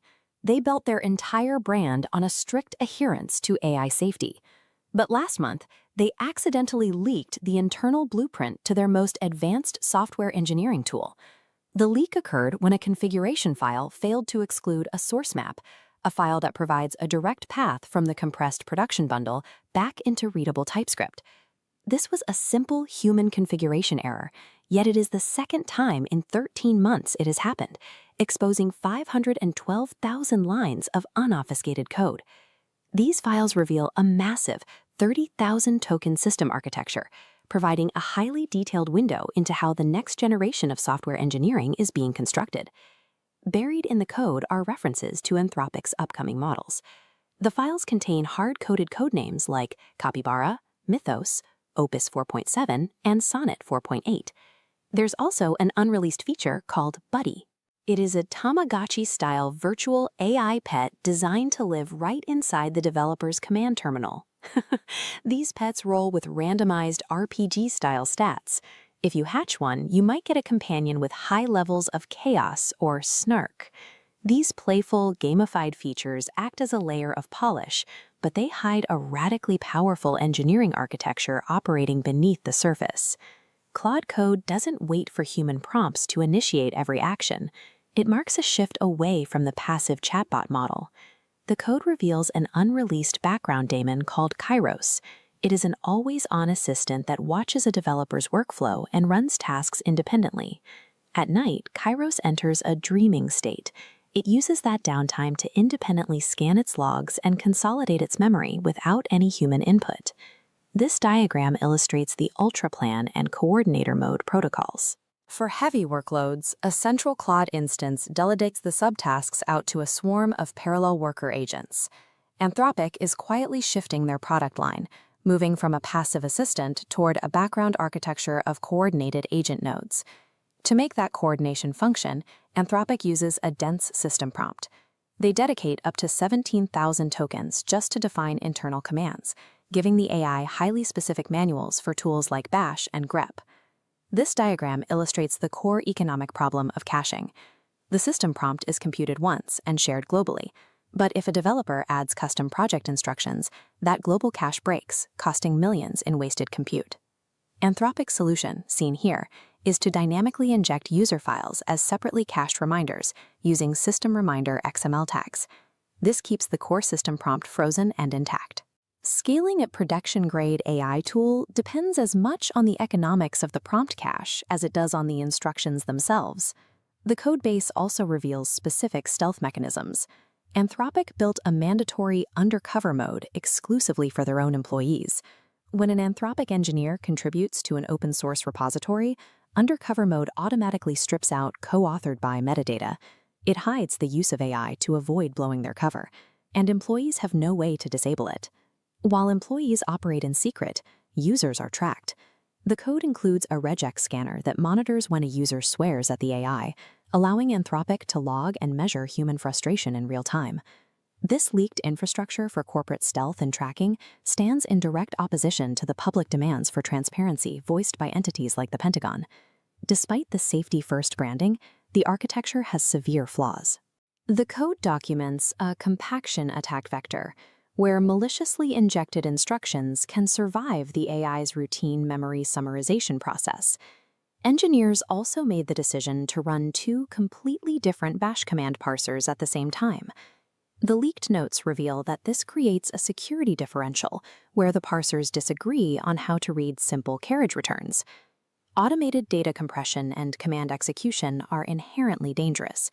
Even frontier models built for safety possess systemic vulnerabilities when left to manage their own memory. The leak confirms that the role of AI in the terminal has shifted from simple autocomplete to background system management. There is a massive gap between the integrated multi-agent systems being tested behind closed doors. It is ironic that a billion-dollar leap in multi-layered software architecture was exposed to the world by a mundane configuration typo. Building production-grade AI requires as much rigorous operational security and feature flagging as it does advanced engineering. Navigating this landscape means you have to get hands-on. Reading about leaked code will only get you so far. You actually need to start building. To get started, check out the Learn by Doing with Steven YouTube channel for practical, hands-on AI tutorials. And to stay updated on the latest tech trends, listen to the Steven Data Talk Post, available on YouTube Music and Spotify. The code is public and the links are in the description. It's time to start building. Modern large language models operate through billions of parameters that dynamically process uncurated text. Because these models interpret every input as a probabilistic sequence rather than static code, the logic of traditional software firewalls fails to map onto the system's architecture. Vulnerabilities in these systems align with specific phases of the model's operational lifecycle. The machine learning timeline flows from data collection and distributed training to the deployed model processing a user prompt. Pre-deployment exploits are causative attacks, altering foundational weights. Post-deployment, the threat shifts to exploratory attacks, where crafted inputs bypass the system's guardrails. Looking at this threat taxonomy matrix, we see attacks target two distinct areas: model integrity, forcing the model to produce malicious outputs, and data privacy, extracting sensitive information hidden within the training set. Defending these models requires mathematical exploits across this entire timeline to deploy phase-specific countermeasures. Training an LLM requires ingesting billions of tokens from the open internet. Relying on uncurated, web-scale data introduces an inherent vulnerability to data poisoning, as malicious samples are easily included in the primary training set. In a backdoor attack, adversaries merge triggered malicious instances into the clean dataset. The model behaves normally, but executes a malicious action upon encountering a hidden trigger phrase. Attackers also utilize front-running poisoning by injecting temporary examples into platforms right before a dataset snapshot. Poisoned data is indexed permanently. To filter out these poisoned inputs before training begins, engineers deploy anomaly detection. These algorithms identify poisoned embeddings by measuring inconsistencies in sentence-level semantics or flagging unexpected spikes in text perplexity that indicate a non-fluent trigger phrase. While anomaly detection effectively flags statistical outliers, the scale of uncurated data pipelines makes guaranteeing absolute training integrity a persistent challenge for engineers. Model training is distributed, with multiple GPU nodes computing and exchanging gradient vectors with a central parameter server. In a gradient leakage attack, a rogue participant intercepts these vector updates to reconstruct private training data. Using the deep leakage from gradients algorithm, the attacker feeds dummy inputs to produce dummy gradients. The algorithm continuously minimizes the mathematical distance between these generated dummy gradients and the real intercepted gradients. This optimization loop eventually forces the dummy data to perfectly match the private original text. To stop this, engineers use differential privacy. By injecting calibrated noise into the gradient computations, they ensure that the presence of any single data point does not statistically alter the output. However, in LLMs, there is a direct inverse relationship between these privacy guarantees and model utility. Injecting enough noise to secure the gradients significantly degrades the model's performance, forcing a compromise between mathematical security and baseline network accuracy. Once the model is deployed, the threat shifts to exploratory techniques like prompt injection and jailbreaking, which target the integrity of the model's responses. This occurs because LLMs operate as autoregressive interpreters. They lack a mechanism to differentiate between authoritative system instructions and the raw data provided by a user. As shown in the prompt injection formula, malicious instructions embedded in user data can override the system's intended task vector, causing the model to follow the attacker's command instead of the developer's. To defend against this, system architects deploy structural prevention mechanisms like retokenization. Using BPE dropout, the system randomly drops byte pair merges during tokenization. This breaks adversarial token strings into smaller, unexpected subwords, destroying the malicious sequence before it reaches the embedding layer. Against jailbreaks, architects apply randomized smoothing via smooth LLM. The system duplicates a user prompt into multiple perturbed copies running in parallel. A majority vote filter aggregates these outputs. Because jailbreaks rely on fragile phrasing, random noise breaks the exploit in most copies, neutralizing the anomaly. Securing inference integrity requires shifting from behavioral guardrails to structural perturbations that modify the input before the model ever processes it. Inference stage privacy threats include data extraction, membership inference attacks, and embedding inversion. When an LLM overfits, it assigns disproportionately high confidence scores to text sequences from its training set. Adversaries exploit these confidence intervals to map and extract verbatim private data. This is the formula for perplexity-based detection. Perplexity measures how well a probability distribution predicts a sample.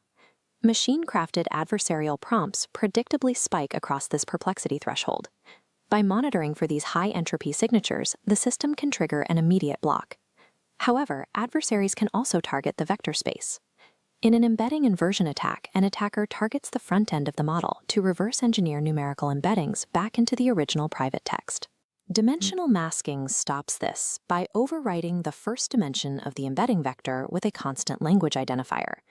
This misaligns the interpretation of the embedding just enough to disrupt the inversion process.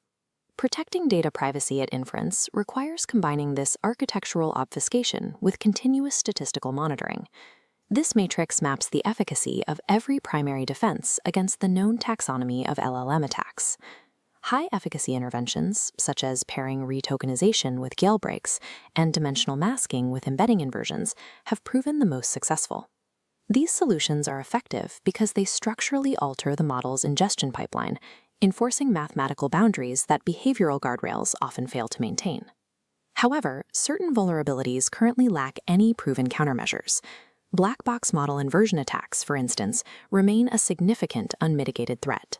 These gaps suggest that standard system prompts and basic reinforcement learning are mathematically insufficient to secure a deployed model from a dedicated adversary. Securing large language models requires a transition toward multi-layered structural interventions integrated across the entire machine learning lifecycle. Understanding the engineering and implementation behind these systems is the first step in building more resilient AI. To continue exploring the mechanics of data science and artificial intelligence, subscribe to the Learn by Doing with Stephen channel. For deeper explorations into machine learning architecture on the go, join us on our audio platform. You can find the Stephen Data Talk podcast on YouTube Music, Spotify, and all major podcast platforms. We are committed to providing technical breakdowns of the data systems shaping our world. Thanks for watching.